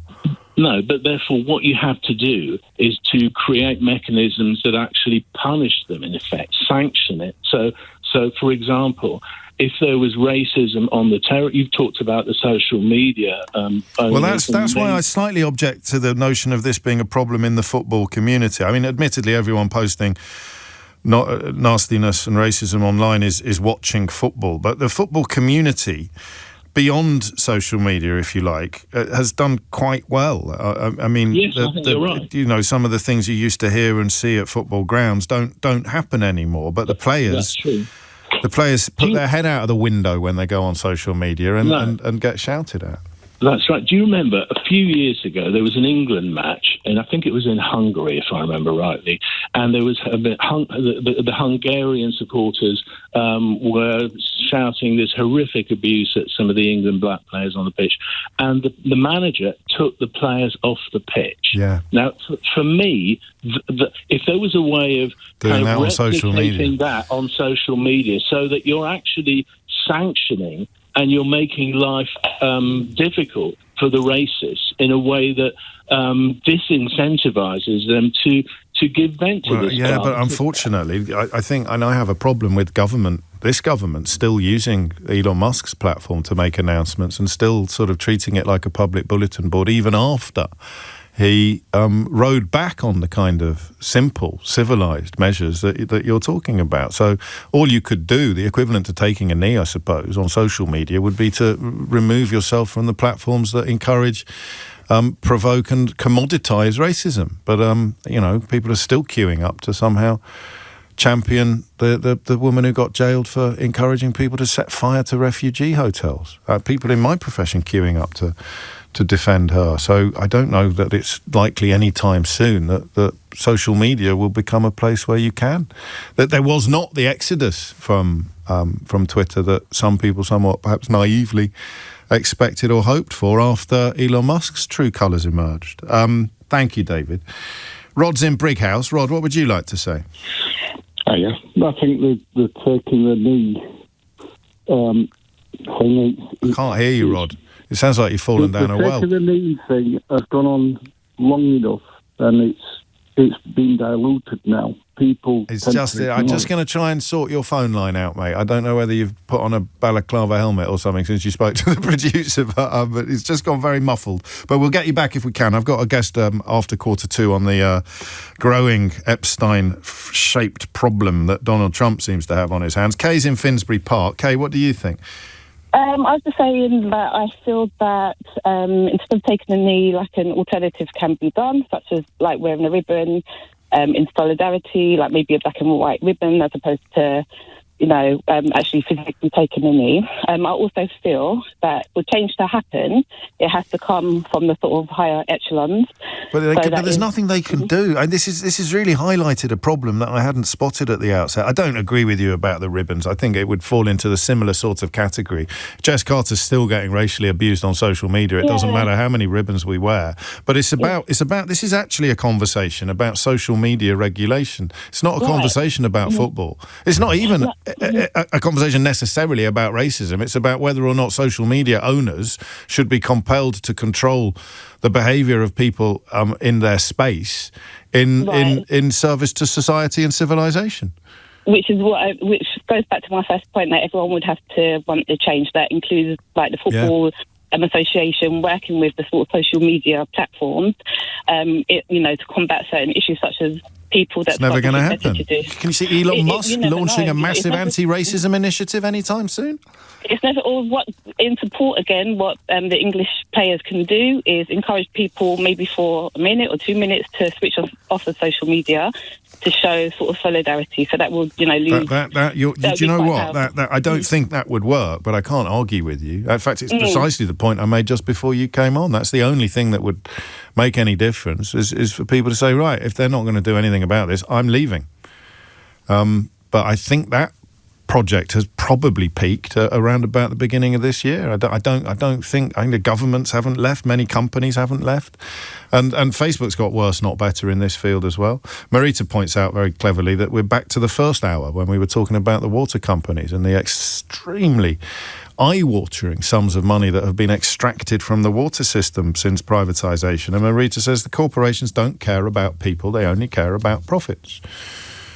It's probably even simpler than that in the case of social media platforms. Would they lose? Because the regulation would cost the money. Shutting people down who are racist would be quite straightforward, and them not being on social media wouldn't cost the likes of Musk and Zuckerberg much. But having a system in place that identifies and punishes them, having regulation in place, would actually cost them money. I don't think it would cost them that much in the great scheme of things, but that's why Marita is referring back to the first hour. It doesn't matter whether it costs much or not. What matters is that it costs something, and it costs money that we would otherwise be able to keep.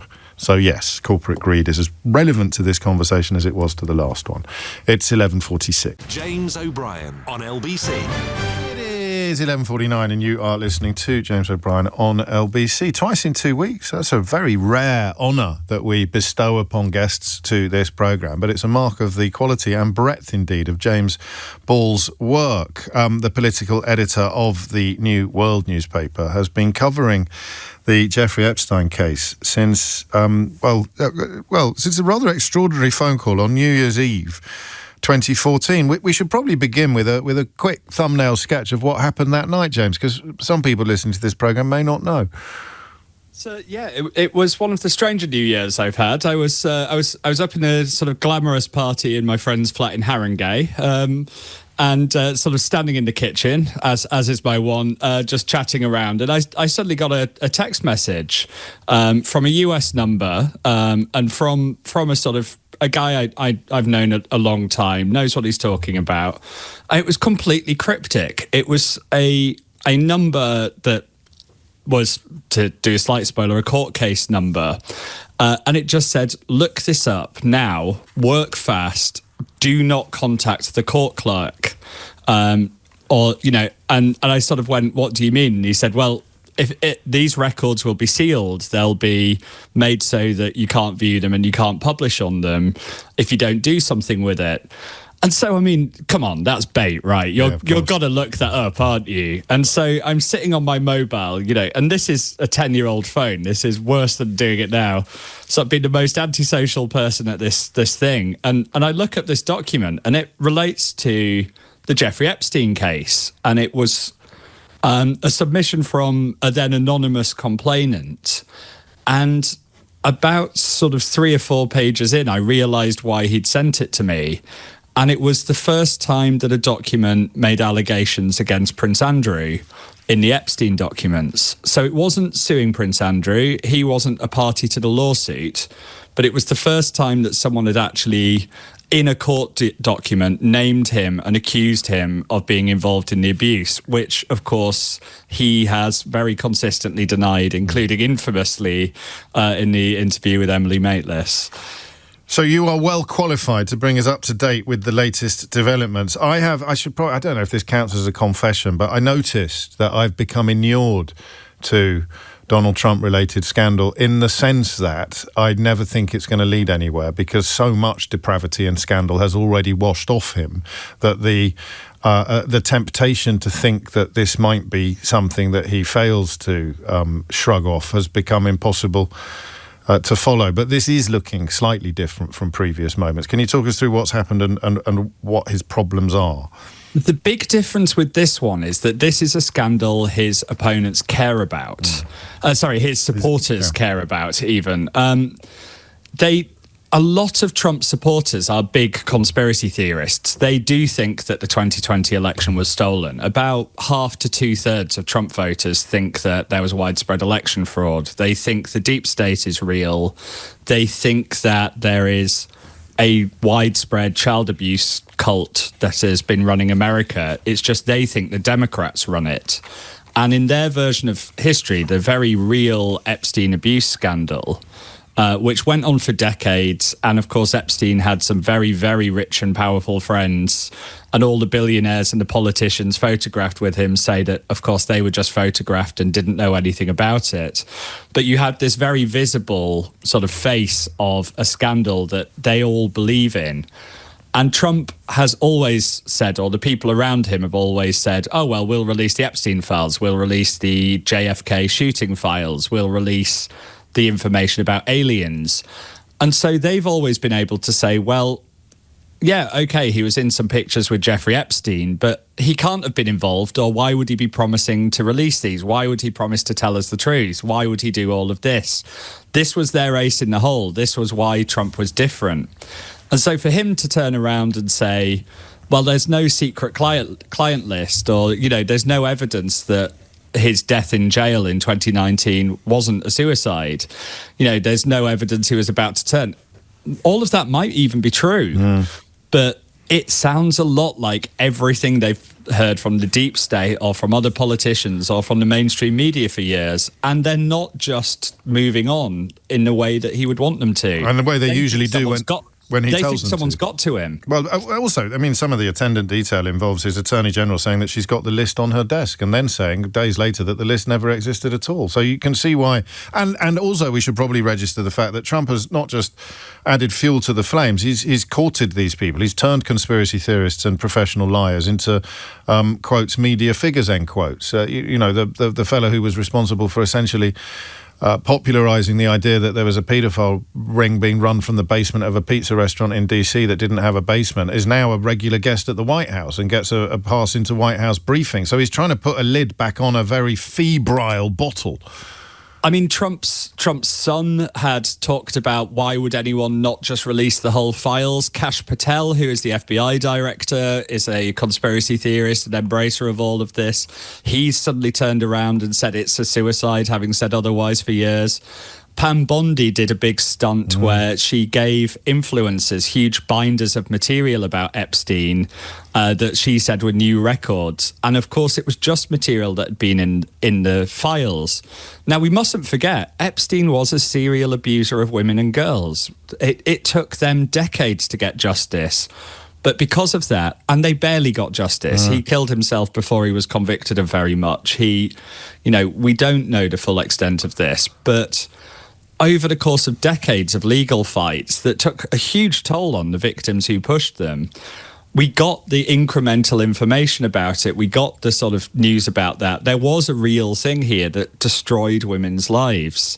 But it turned into this sort of almost fun game conspiracy theory for them that convinced them that Hillary Clinton and the Democrats would fall and all of the people they hated would be in jail.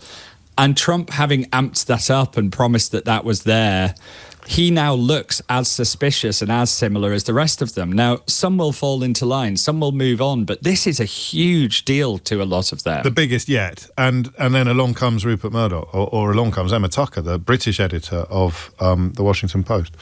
Yeah, it turns out the odd Brit is quite hard to push around. I did a couple of stories with Emma Tucker, sort of as a journalist, and she is formidable. She's got some steel to it.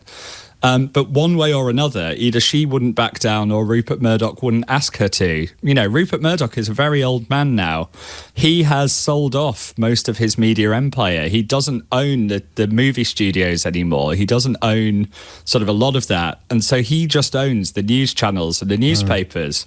There's not much Trump can do to push him around like he has done the others. So there's a real sense that Trump is scrabbling, but he played with fire and he's getting burned. This is the claim, again for people who don't know, that he sent a 50th birthday message to Epstein, which included a doodle of a naked woman and the message, "May every day be a wonderful secret." And he's filed, he sounds a bit like Dr. Evil at this point, a $10 billion lawsuit against the Washington Post, edited by Emma Tucker. It's not going away, this, is it, James? It's not, and Trump is really flailing trying to find new issues to go about. He's the Washington baseball team used to be called the Redskins, and he's now looking to try and reinstate that name. He's trying to set off any kind of culture war debate. Yes. You've got Republicans trying to claim that asking for these records to come out is worse than attacking children. They are flailing, but it is because the upset is from their own side. It's not that they've upset people like me. It's not that the mainstream media is covering it. This is a conspiracy theory that Trump stoked for years. And eventually that catches up with you. You know, that he rode that wave all the way into the White House. But he is going to learn, if it turns on him, that can hurt him badly. You've written a comprehensive piece about this in the New World, and you make the point that it could actually be the difference between MAGA outlasting Donald Trump and MAGA not outlasting Donald Trump. Yeah, I mean, these people aren't going to turn around and vote Democrat because Trump didn't release the Epstein files, but a lot of them might not vote. You know, Trump managed to turn out at people who don't usually go to the ballot box. If they stay home next time, if even just 1 in 20 of them stays at home next time, whoever the Democratic candidate is wins. So this is big. This could be whether America survives as a democracy, I say in the piece. Yes, I mean, and it could come down to something seemingly as esoteric as one case and one man. You know, Jeffrey Epstein's influence could be quite significant. Well, we've seen him, of course, shrug off legal findings against him in the past, but because this is essentially being hoisted by his own conspiracy theory petard, it isn't subject to the usual rules of engagement. Is there a smoking gun? Do you think there is something that could be released that Trump is choosing not to? My theory has always been that the actual Epstein files have been in front of us the whole time. It has been this slow body of evidence that these women and their lawyers have fought to get out over decades, with lots of powerful people trying to stop them. You know, I think that the weird thing is, by promising a client list, it stopped anyone looking at what's in front of their noses. And you have Trump, who has been found by the court to have abused women, who has been alone in rooms with Epstein with young girls. We know that. That's not even denied. And so, you know, make what judgment you want of his character.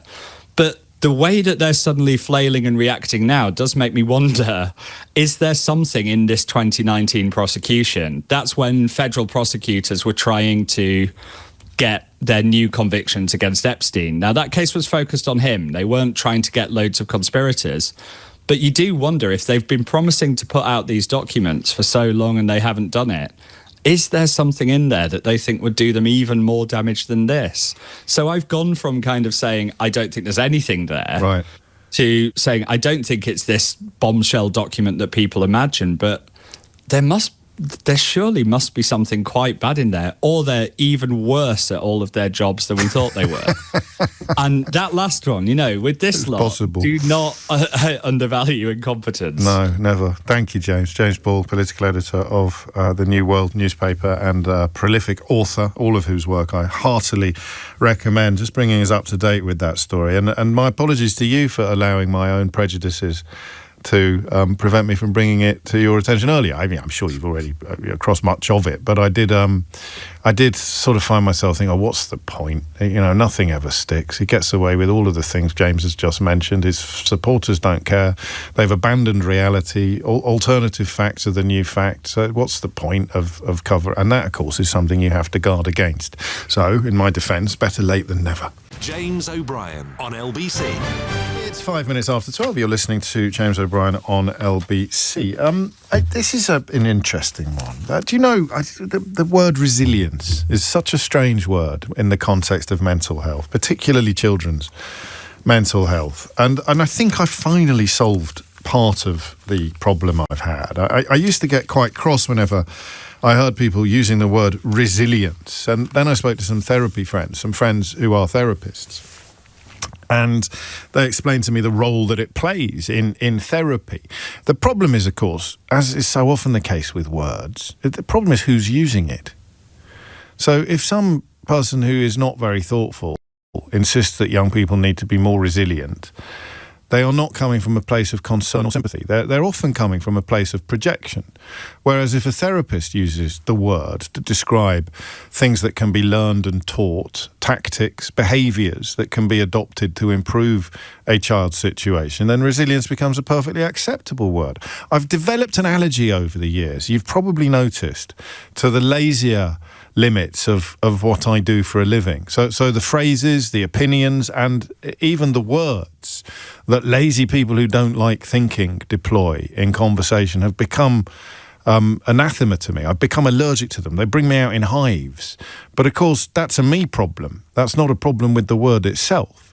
And resilience is sometimes the only word that fits what some young people need.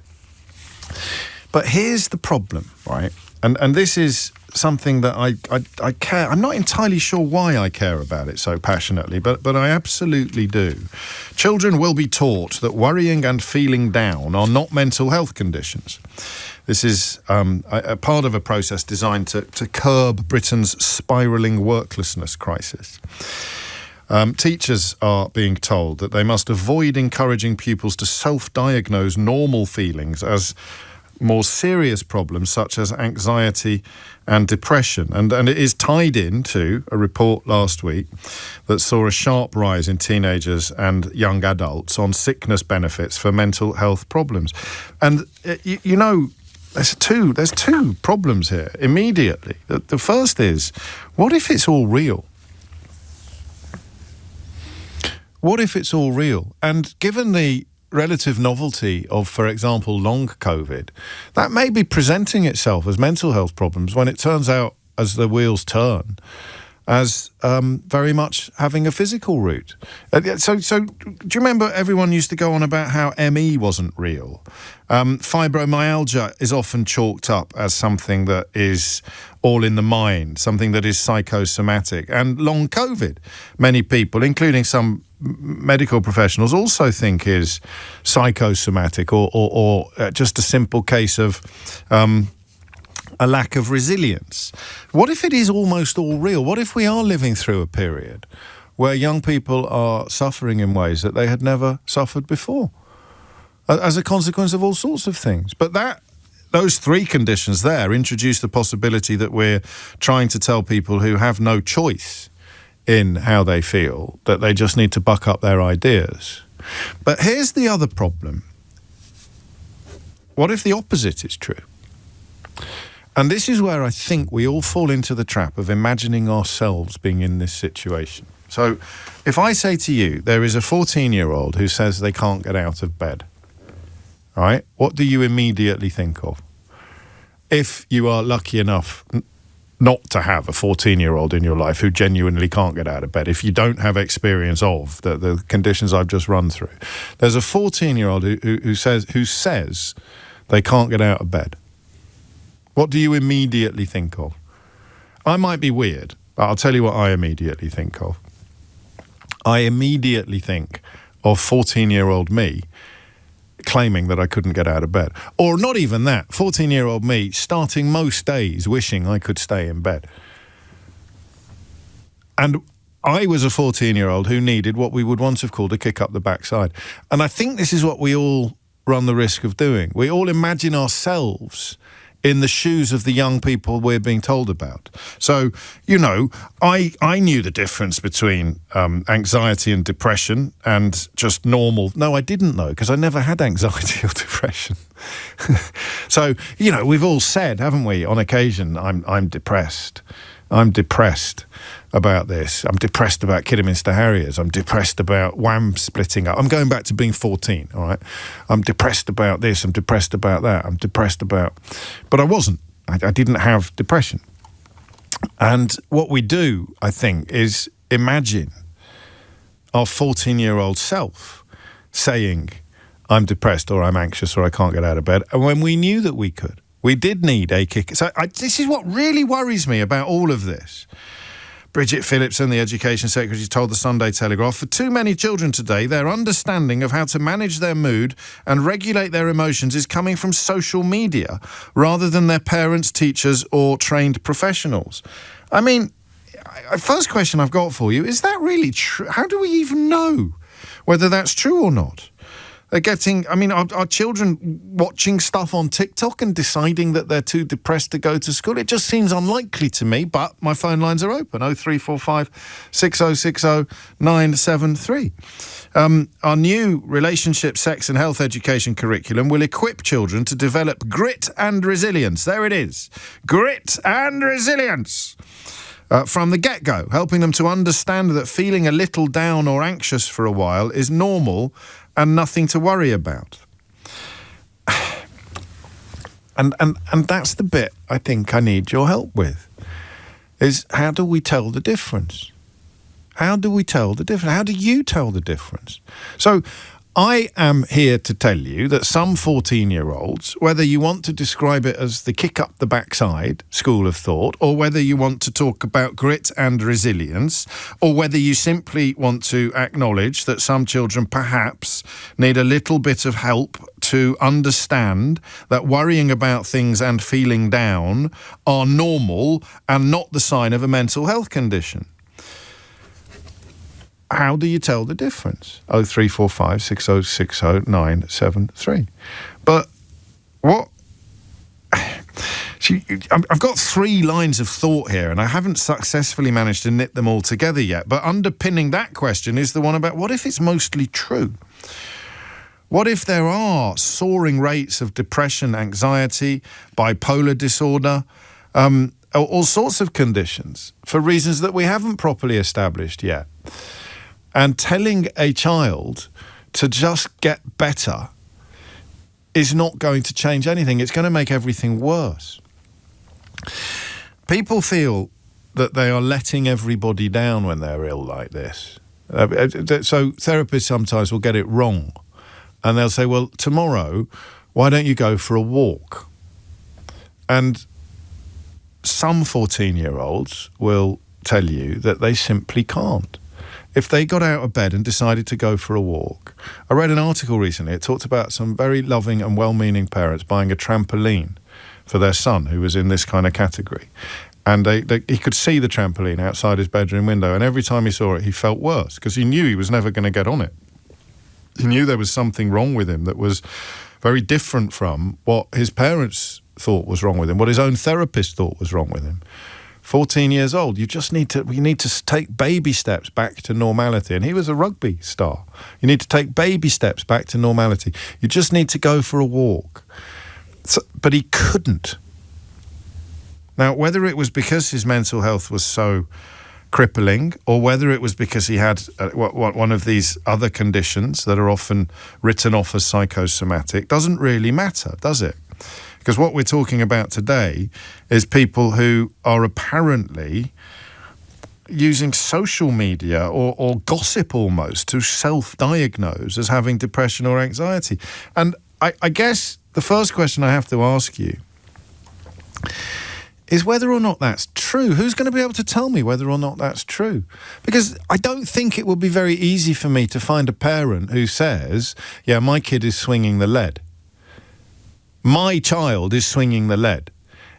I really hope I'm wrong about this, but it looks like it's becoming another one of those I don't mean you stories. My child really does have mental health, but I don't mean you. I mean all the other ones that are taking the mickey. The ones I'm reading about in the Daily Mail, the ones that everyone else is saying needs to be more resilient or just needs to kick up the backside. How do we do that? How do we tell the difference? So there'll be lots of parents listening to this who are adamant that their child is truly sick, poorly, ill, and to simply tell them to pull their socks up and get out of bed and go for a walk will make everything worse. Of course you've tried it. But what about the other parent? Because what Bridget Phillipson does here is posit the existence, presume the existence of thousands of parents whose child is malingering. What word do you want to use? Exaggerating, accident or falsely concluding that they are suffering from depression or crippling anxiety when actually they're just a bit down. And do you know what? I just don't really buy that. I know I should. But I don't really buy it. It just seems like such a huge leap from being sad and down and anxious to being diagnosable. I just don't quite know where she's getting her facts from. I really don't. Some of the instructions surrounding mental health had been contained in a draft of the guidance drawn up by the previous Tory government, but Ms Phillipson toughened them up after this report last year showing that 20-somethings are now more likely to be off work sick than adults in their 40s. What if it's just true? What if young people are carrying burdens that we never carried before? Yes, mental, but also possibly physical. That's not a question we can answer today, is it? But a question we can answer today is this one. I said I had a lot of trouble with resilience. I don't know if it's a helpful or an unhelpful word, but here you go. Here's a quote from a associate professor of medical anthropology and psychology, which Alan has sent to me. Resilience is a sneaky neoliberal trope. It frames as a psychological virtue the painful endurance of circumstances from which others benefit at your expense. I'd agree with that, but then Mark writes in the same window, I've quoted you to people for years, but I've never understood your spikiness to the word resilience. Surely it's a quality we all need and deploy on a daily basis in this challenging board game of life. And you're both right. You're both right. That's why I said at the outset that the word resilience it's about who's using the word. Mark uses it in a good and helpful way. Professor Dr. James Davies explains how people use it in a really unhelpful way. But how do we tell the difference? 0345 6060 973. Bridget Phillipson seems to believe that there are tens, if not hundreds of thousands of children who as she's told us, believe that they are learning how to manage their moods and regulate their emotions from social media. Can you prove that to me?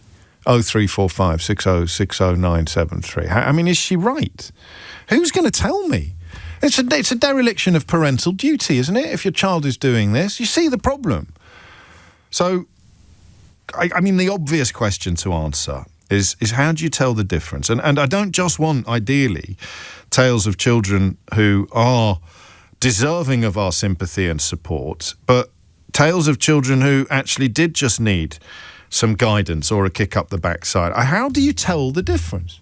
If a child tells you they can't get out of bed, they can't leave the house, they can't face the world, how do you know the difference between... How does Bridget Phillipson tell the difference between someone who is telling you their truth, the truth, and someone who might think they're telling you the truth, but with the right work and the right support and the right encouragement, they would be out of the house by lunchtime? I genuinely have no clue how you tell the difference, and I hope that you do. 0345 6060 973. James O'Brien on LBC. Just to make it an even more fraught conversation, one thing has occurred to me and one thing has been sent to me. The most recent figures I can find are from March of 2023, which you've sent to me, and that showed, thank you to River for sending me this reference, that self-harm hospital admissions for children aged 8 to 17 were up 22%. So I guess you could possibly put together an argument that children are diagnosing themselves online and hurting themselves, cutting themselves somehow as a consequence. I can't quite join those dots. So that's reason number one to think maybe Bridget Phillipson has got this a bit wrong. And reason number two is the knowledge, of course, that people can expose themselves to things online that lead them to terrible places. I'm thinking in the context of eating disorders and some of the groups on there being so that is almost pushing in the opposite direction. Maybe loads of kids are doing this online, but how do you tell the difference between someone who needs medical intervention and someone who needs grit and resilience? And what if you can't tell the difference? Becomes another story where, I don't mean you. They need more grit and resilience. Well, my kid needs medical intervention. No, I don't mean you. And what do? Punish the kids who really do need help with cruelty? Because we're hoping to catch the ones that... Alice is in Lincoln. Alice, what would you like to say? Hi, James. Thank you for talking to me today. Well, thank you for talking to me. So I work in mental health. I do lived experience work with a lot of charities. I'm doing a mental health-based PhD, and I'm involved with peer support. So this has come up quite a lot for me because I've also done a lot of work in education. So I think, first and foremost, I loathe the words resilient and grit. I think they are constantly misused. Yeah. Resilience, in my opinion, is a term that came out of research. It was meant statistically. It wasn't meant to be used to say, you're not resilient at the moment, you need to buck your ideas up. That's never what it was. It's been misused and weaponised, and I loathe it. And grit is kind of just a meaningless term. I think everybody thinks they know what it means. Everybody thinks they've got it. My generation are adamant that they're tough. You know, we learn, and then the older, every generation is absolutely certain that the one after them is soft. Yeah. And I think that's absolutely true. You can track back these narratives on young people today, going right back about 2,000 years. It's in literature. I think in terms of your question about telling the difference between needing a kick up the bum and needing real support, those two aren't mutually exclusive. You can have someone who is really struggling but also needs a bit of a motivation and a bit of a push. Yeah. And actually, often interventions are very similar to what you would do with someone who is sort of just needing a push. Those two, they're very much on a spectrum rather than mutually exclusive. In terms of knowing whether someone is really depressed or anxious or any of those things, I think a big problem with this is people aren't really familiar with what psychiatric diagnoses are. And I think there's a difficulty with them because there is a subjective component to them. But the reality is the diagnostic criteria are actually pretty clear. So if you take depression is an experience of at least 2 weeks of low mood, which affects your day-to-day activities. So if you've got someone like you've described yourself just going, I don't want to get out of bed, that's not really sustained low mood over a fortnight. That's someone going, I don't want to get out of bed. If, however, you've got someone sobbing every morning and locking themselves in the bathroom because they cannot face going out, that's very clearly tipping into something else. Is there a grey area? It is. If you're encountering both of them, but if you're simply hearing these stories, and how likely is it that the first case study, the one you've cited, is going to get an official diagnosis or is going to get medical? I mean, Bridget Phillipson thinks that they're almost all like the first child you've mentioned and not like the second one, and I don't know where she's getting that confidence from. Well, I don't think my opinion is that isn't the evidence. No, I would argue that if you read the Pathways to Work evidence, so the welfare bill paper, they were citing evidence that young people are coming out of schools unable to function at a rate never seen before. Yes. Now, that suggests that something is happening during their educational process that is leading them to not function in our society. Nothing to do with benefits, which is how it was being framed. Bingo. And nothing to do with resilience and grit either. No. So Courtesy puts this question. Let me read this, I think, because this really gets my thoughts. What are children supposed to be resilient to? What are we doing to children that requires them to be resilient? Yeah. And I think that's a really, really good question. I think, thinking about what our young people have gone through in recent years that hasn't happened in other countries. Yes, we've all had COVID, but other countries haven't had Brexit and the withdrawal of huge amounts of funding and opportunities from them. Austerity. They haven't had a series of appallingly useless government who have mismanaged services and cut education. When was the last time we had teachers striking because they couldn't actually teach anymore because they didn't have the resources? This is what our young people have gone through for the last decade. And I think, there are young people who've never known anything else. And actually, waking up every morning and going, well, what's the point? There's no way I'm going to be able to afford education beyond this. The climate's burning. I haven't got any way of going out of the country and doing all these other things. Their smartphone is a sewer. Trapped in this environment for the rest of my life. Actually, that will depress a lot of people. And genuine depression, like in a diagnostic sense, it will be. So we could be dealing with an epidemic of genuine depression and anxiety, and the government's current response to it is to say that's not real depression and anxiety. Yeah, because that's the worst of all possible worlds. Yeah. I think this narrative of over-diagnosing is very problematic because I think there is an issue here that we are pathologizing more often than we used to do. So to make the distinction, if you're over-diagnosing, it means you're giving people the diagnosis more often than they should be. Yes. So whereas pathologizing is where we look to medicalization. Now, I think our society has moved much more towards that. We are looking towards medicine to answer questions that we used to answer socially. Right. And I think that is part of the reason we're seeing these massive increases in numbers, because people are reaching for that because there aren't other options. So, for example, I'm waiting for an ADHD diagnosis, which still comes under a psychiatric diagnosis and has huge increased mental health issues attached. My mother, who has very similar behaviours to me, would never have considered going for a diagnosis. It's not relevant to her. It wasn't done. But for me, to get basic reasonable adjustment that she needed, that she had 20, 30 years ago, I have to have a diagnosis. So there's this push towards people needing these diagnoses, this medicalisation, and so on and so forth. Plus, young people are better informed. They have grown up with psychological language as a standard part of our communication. Now, where social media, because you've mentioned that several times, where it can be a problem, obviously, is where people are outrightly misinforming. And how widespread do we think this is? So kids going on social media and convincing themselves that they're ill when they're just down? We've got no way of knowing, have we? That specific question doesn't come into the work I do. No, I don't think it comes into the work the Education Secretary does either, but it doesn't stop her having an opinion.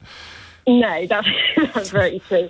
I am not convinced, because I think you do also get a lot of counter-information going through, and there are a lot of very good medical practitioners.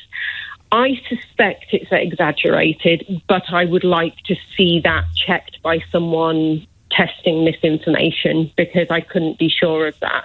My opinion is that a bigger problem is people giving well-meaning information that's kind of not very clear. So, are you feeling down? Are you feeling tired? Are you not watching TV? Maybe you're depressed. Well, maybe you are. Maybe you're just tired. Maybe you've got something else on your mind. And I think where social media really causes problems is that it doesn't give enough information to give an actual informed decision. And I think we can do a lot about that by promoting, because the flip side is that digital interventions are really effective. Yes. So but none of that seems to me to be in the plans that Bridget Phillipson is laying out today.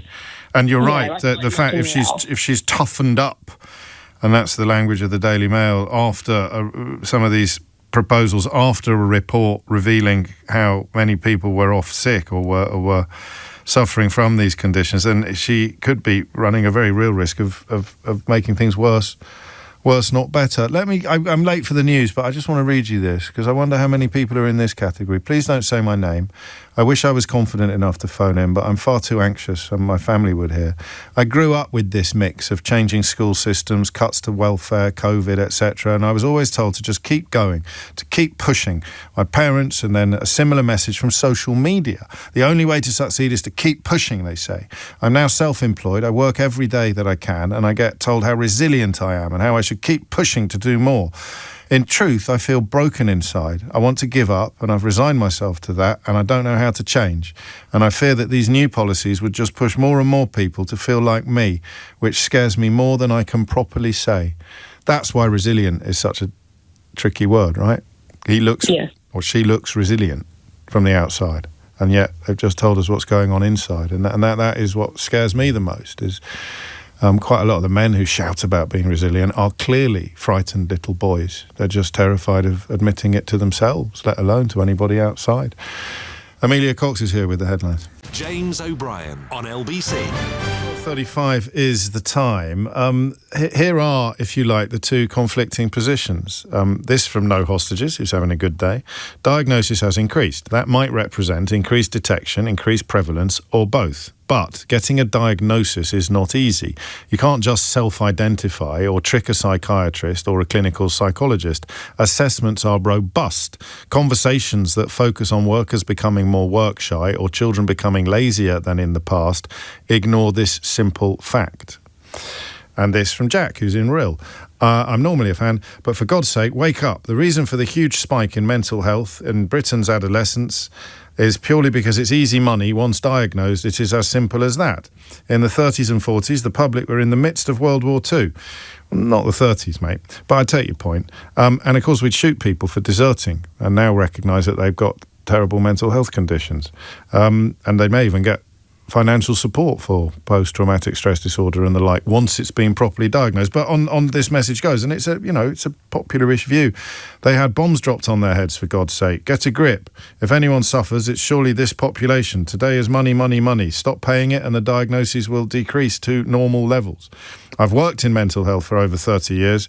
I've never seen fraud at these levels. I don't know what fraud looks like. You're the one that works in it. So you're one of the people being bamboozled, are you? You're one of the people being misled. My experience, which is limited, very limited, is that it's really hard to get a proper diagnosis. Really hard. And yet the whole narrative here is about children becoming lazier and workers becoming more work shy. I just don't know how you tell the difference. Everyone accepts, even that last message. I know there's no funding for mental health support, but he works in a different area of mental health support that goes to a different school. I don't get it. How you can, Bridget Phillipson can be sure that this is a problem of choice as opposed to a problem of condition. I kind of want her to be right because it's so much easier to fix if she is, but I just worry that she isn't. Teresa's in Barnet. Teresa, what would you like to say? Hello. I work in it's called an alternative provision or an SEMH school, social educational mental health. Our young people are sent to us through a panel from mainstream. Yeah. We are so oversubscribed. We have people from all over the country coming to see our school, to see what it's doing. Really? The idea that these young people are just malingering, that they need to develop grit and resilience. They need to develop grit and resilience, Teresa. That word so much. Resilience. I mean, they come to us, they are so anxious. We have young people that have not left their bedroom for 2 years. Parents are beside themselves with worry for these young people. Yeah. All they want is for their young people to be okay. That's all the young person wants as well. That's all they want. They come to us, they are, anxiety levels are through the roof for various different reasons. They might have different diagnoses. The idea that you can just, pick up the phone, get a diagnosis, you just pay for it is ridiculous. CAM services, as you know, are so oversubscribed. It can take something like 18 months to even, and that's if you work in a borough where, you can get it in 18 months before you can even get an appointment to begin the process of getting a diagnosis. I'm not. I've had many phone-ins about similar territory in the past, and I mean, everybody knows how hard it is to see CAMs. There's some areas where you have to have a trigger warning here.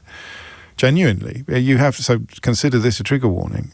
You have to have actually attempted to end your own life before you'll get seen. It's not good enough to be ideating or thinking about it. You have to have actually tried and obviously failed, because if you succeed, then you're not going to be seeing anybody. And yet the narrative out there, whether it's our texter or, and I hope she's been slightly misrepresented in the Sunday Telegraph yesterday, the actual education secretary, is that kids are not authentically ill.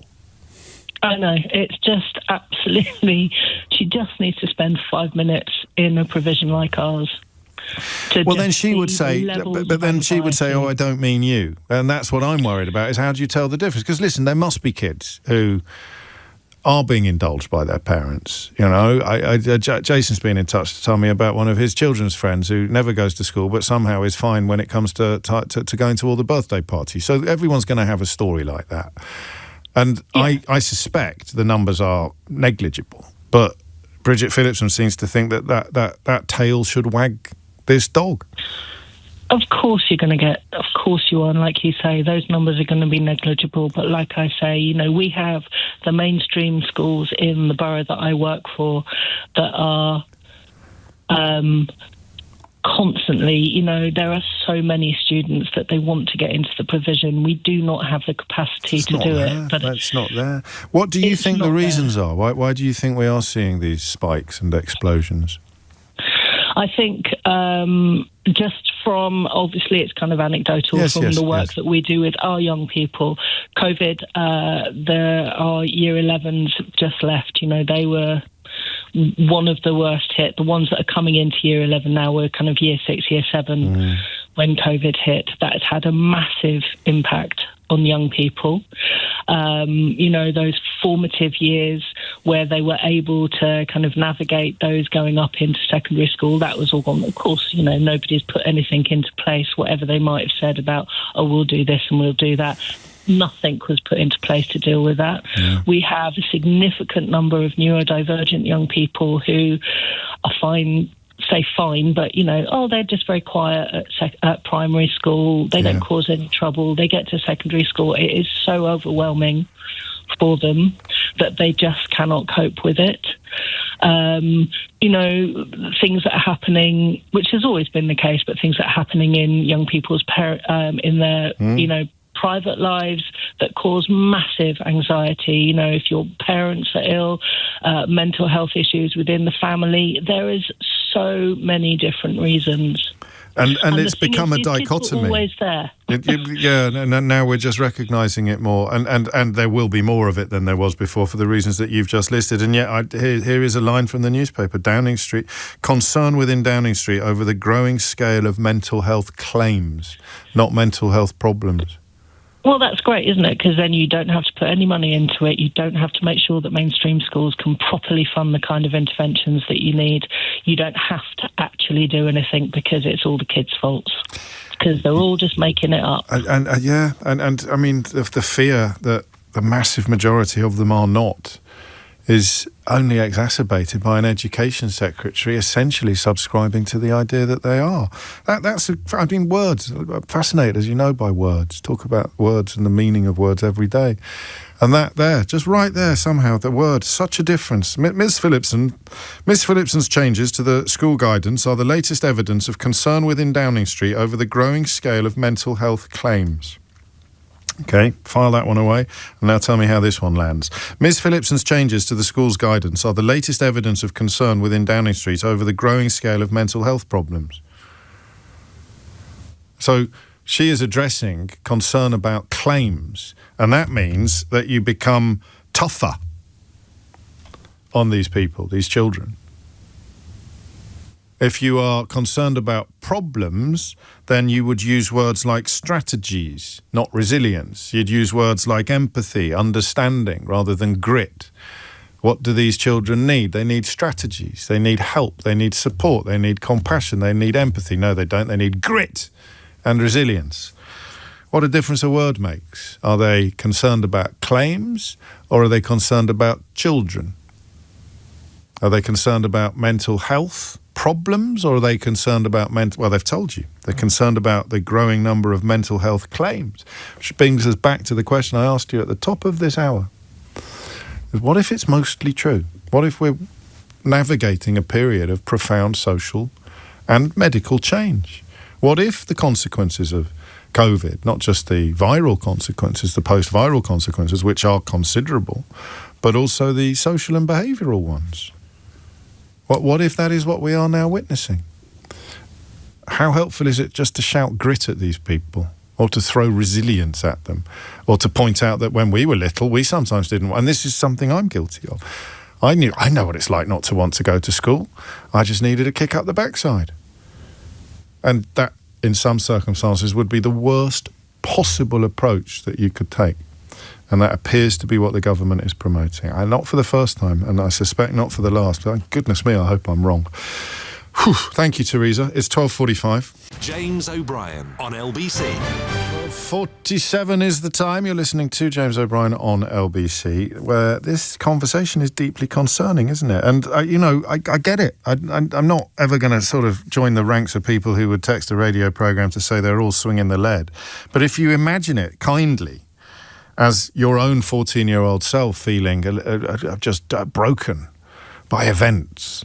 You were fine by Wednesday, so you can't quite accept that a 14-year-old today broken by events, broken by issues, is not going to be fine by Wednesday. And therefore, any 14-year-old who says they're not fine on Wednesday is somehow, well, the furthest you could go is lying or trying to claim benefits. Well, both, actually, lying in order to claim benefits. And then the mildest you could go would be where Bridget Phillipson is at the moment, claiming that children are getting their understanding of how to manage their mood and regulate their emotions from social media rather than parents, teachers and trained professionals. The problem we've got is that all the parents, teachers and trained professionals that we've spoken to today think that the problem is a problem of mental health issues, not mental health claims. It's a really, really funny one, this, and quite worrying. Simmer is in Enfield. Simmer, what would you like to say? I'm the parent of a child Well, she's a young woman now who has been through this before COVID. She became a school refuser, and we started very much with the, I don't know what you would say, the kick 'em up the backside. Yeah. And it failed spectacularly. And she has been diagnosed with anxiety and depression and agoraphobia, and recently autistic. And this whole grit and resilience. She literally couldn't face it. That's the thing that we couldn't get. You couldn't get as a parent. She can't. She must be able to face it. She just goes for a walk today, and then she goes for 2 walks on Tuesday, and then she'll be in school on Thursday. We love her and we're caring for her, but we can't get our head around the idea that she just can't do this. Absolutely. I mean, I never scared my daughter as much as I did one day when I just lost it, and I have not quite forgiven myself, though she apparently has. Well, and we're very lucky. I mean, we have so much privilege in this area that we're not a private school people, but we have money. My mother was a psychologist. I understand. I find that this country has, you talk about it all the time, has a really interesting relationship to mental health, and I don't have any of that, right? Sure. Because I'm New York American Jew, damn it. Yeah. But I think what we're not listening to is the children's voices. You've heard a lot of people who are experts talking about this, but even if you're better by Wednesday, even if you can go to school on Wednesday, why couldn't you go to school on Monday? What was going on? Yeah. Why are we not listening to them? These children are screaming, even if some of them are playing up. Some of them would respond to having grit thrown at them, or resilience served up for breakfast. Yeah, I hate that word, resilience and grit. Yeah, well, that's all you're getting from this government at the moment. Yeah, and I think some of this is about not wanting to spend money, because I think there's a lot of evidence that the school system, as it sits, is not serving the young people who are going through it. And again, my daughter was very lucky. We had a very understanding school. And eventually she got, COVID was good for her in some ways, because she got her higher education degree. She couldn't take her A-levels, but she could do it online. She may be one of the few people for whom COVID was a good thing. Strategies, not resilience, strategies. Yeah, not strategies and what works. And, I just think that this whole conversation, this idea that children are malingering, takes the responsibility of those of us who built this society that these children are living in. And that's what the question Corpsey asked, is what are we doing to them that demands that they develop these levels of, these currently unachievable levels of resilience? They're not going to make more money than their parents, which is something we always believed they would do. They're not going to... if you even look just at AI and the newspaper reports this week about people cutting down on their entry level jobs because of AI.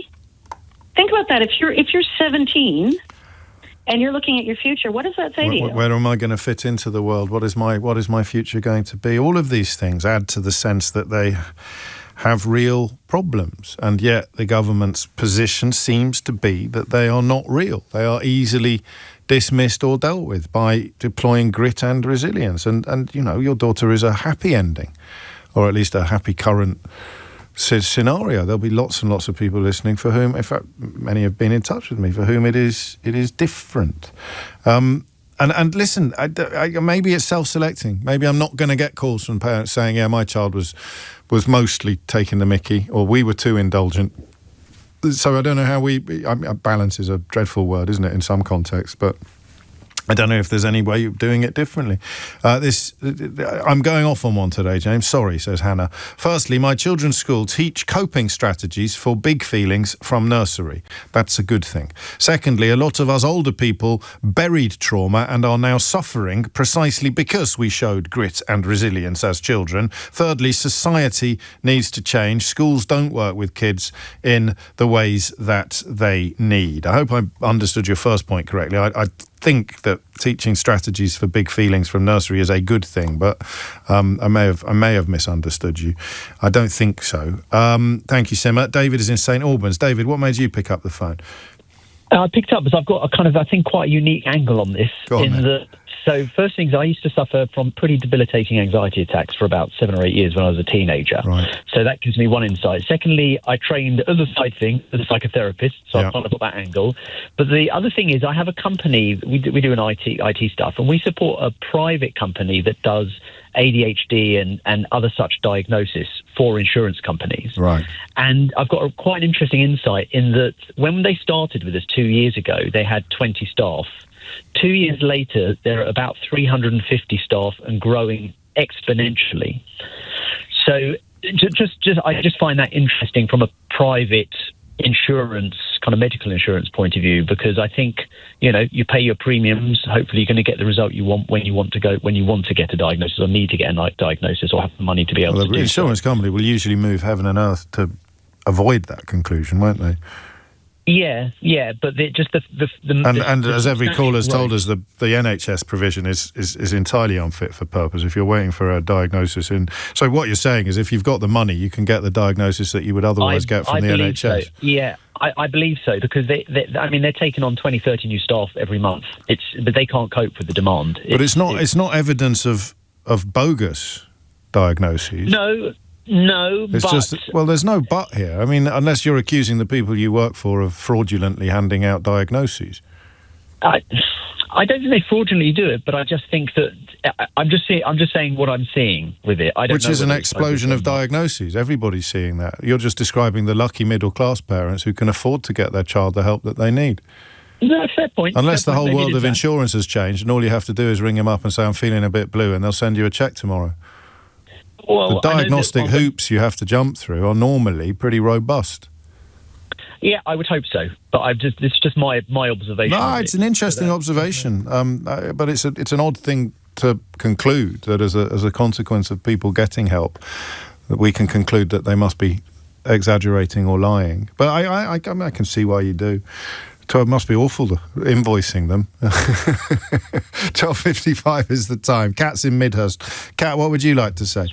Oh, hello. Thank you for taking my call. You're very welcome. I'm kind of screaming at the phone that I think we just need to have this conversation around Bridget Phillipson, that whenever she's talking about this, that we have got to raise the issue of children accessing the internet, and that from the age of under 16 it should be no more acceptable than, we don't allow them to smoke, we don't allow children to drink.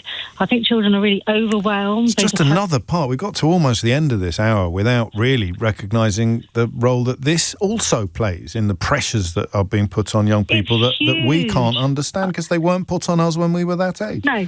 As someone who's nearly 57, when I listen to you loads and I listen to LBC loads and I listen to, the row back on some of the social media, the tech companies, and I feel furious because I don't think we're protecting children enough. And that has really got to be pushed to Bridget Phillipson, that there's no point in sticking plaster with schools and talking about resilience when we are I'm nervous. Constantly bombarding young children with information that they really should not be seeing and that we did not have to be exposed to. And the stuff that they carry. I mean, what's extraordinary is the evidence that younger people are now more likely to be off school or off work sick than adults were when they were that age, or adults in their 40s are now.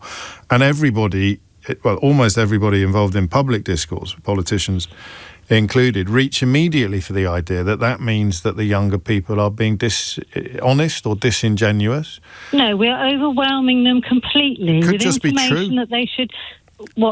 It could just be true that they are, like you say, they are just suffering a lot more than previous generations. I see it completely, that we are just totally overexposing, and that creates overwhelm. Children do not have the cognitive ability to cope with the sort of vast amount of information that we are constantly being exposed to. I mean, it just compounds everything else. You put everything else on that list of things that you really should start this conversation with, a list of things that 14-year-old who can't get out of bed has to deal with in 2025 that I didn't have to deal with in 1986, or that other callers didn't have to deal with in 1985 or 1979. And then when you've made that list, then you can start bringing your clever ideas about what's actually wrong with these children into the conversation. But unfortunately, Bridget Phillipson doesn't seem to have bothered doing that. And when she's presented with a child who is clearly ill, she will just say, "Oh no, I don't mean you. You obviously need and deserve help and support. I mean all those other ones over there, as yet unspecified and quite possibly unidentified and probably non-existent." But hey-ho. If you missed any of today's show, you can listen back on Catch Up on Global Player and indeed on the LBC app, where you can stay up to date on all the top stories and opinions. You can put your news categories in the order you want. You can pause and rewind live radio, and you can listen to a range of podcasts. So do download the official LBC app for free from your app store now. Coming up at 4 on LBC, it's Tom Swarbrick back in his usual slot. But now it's time for Sheila Fogarty. James O'Brien on LBC.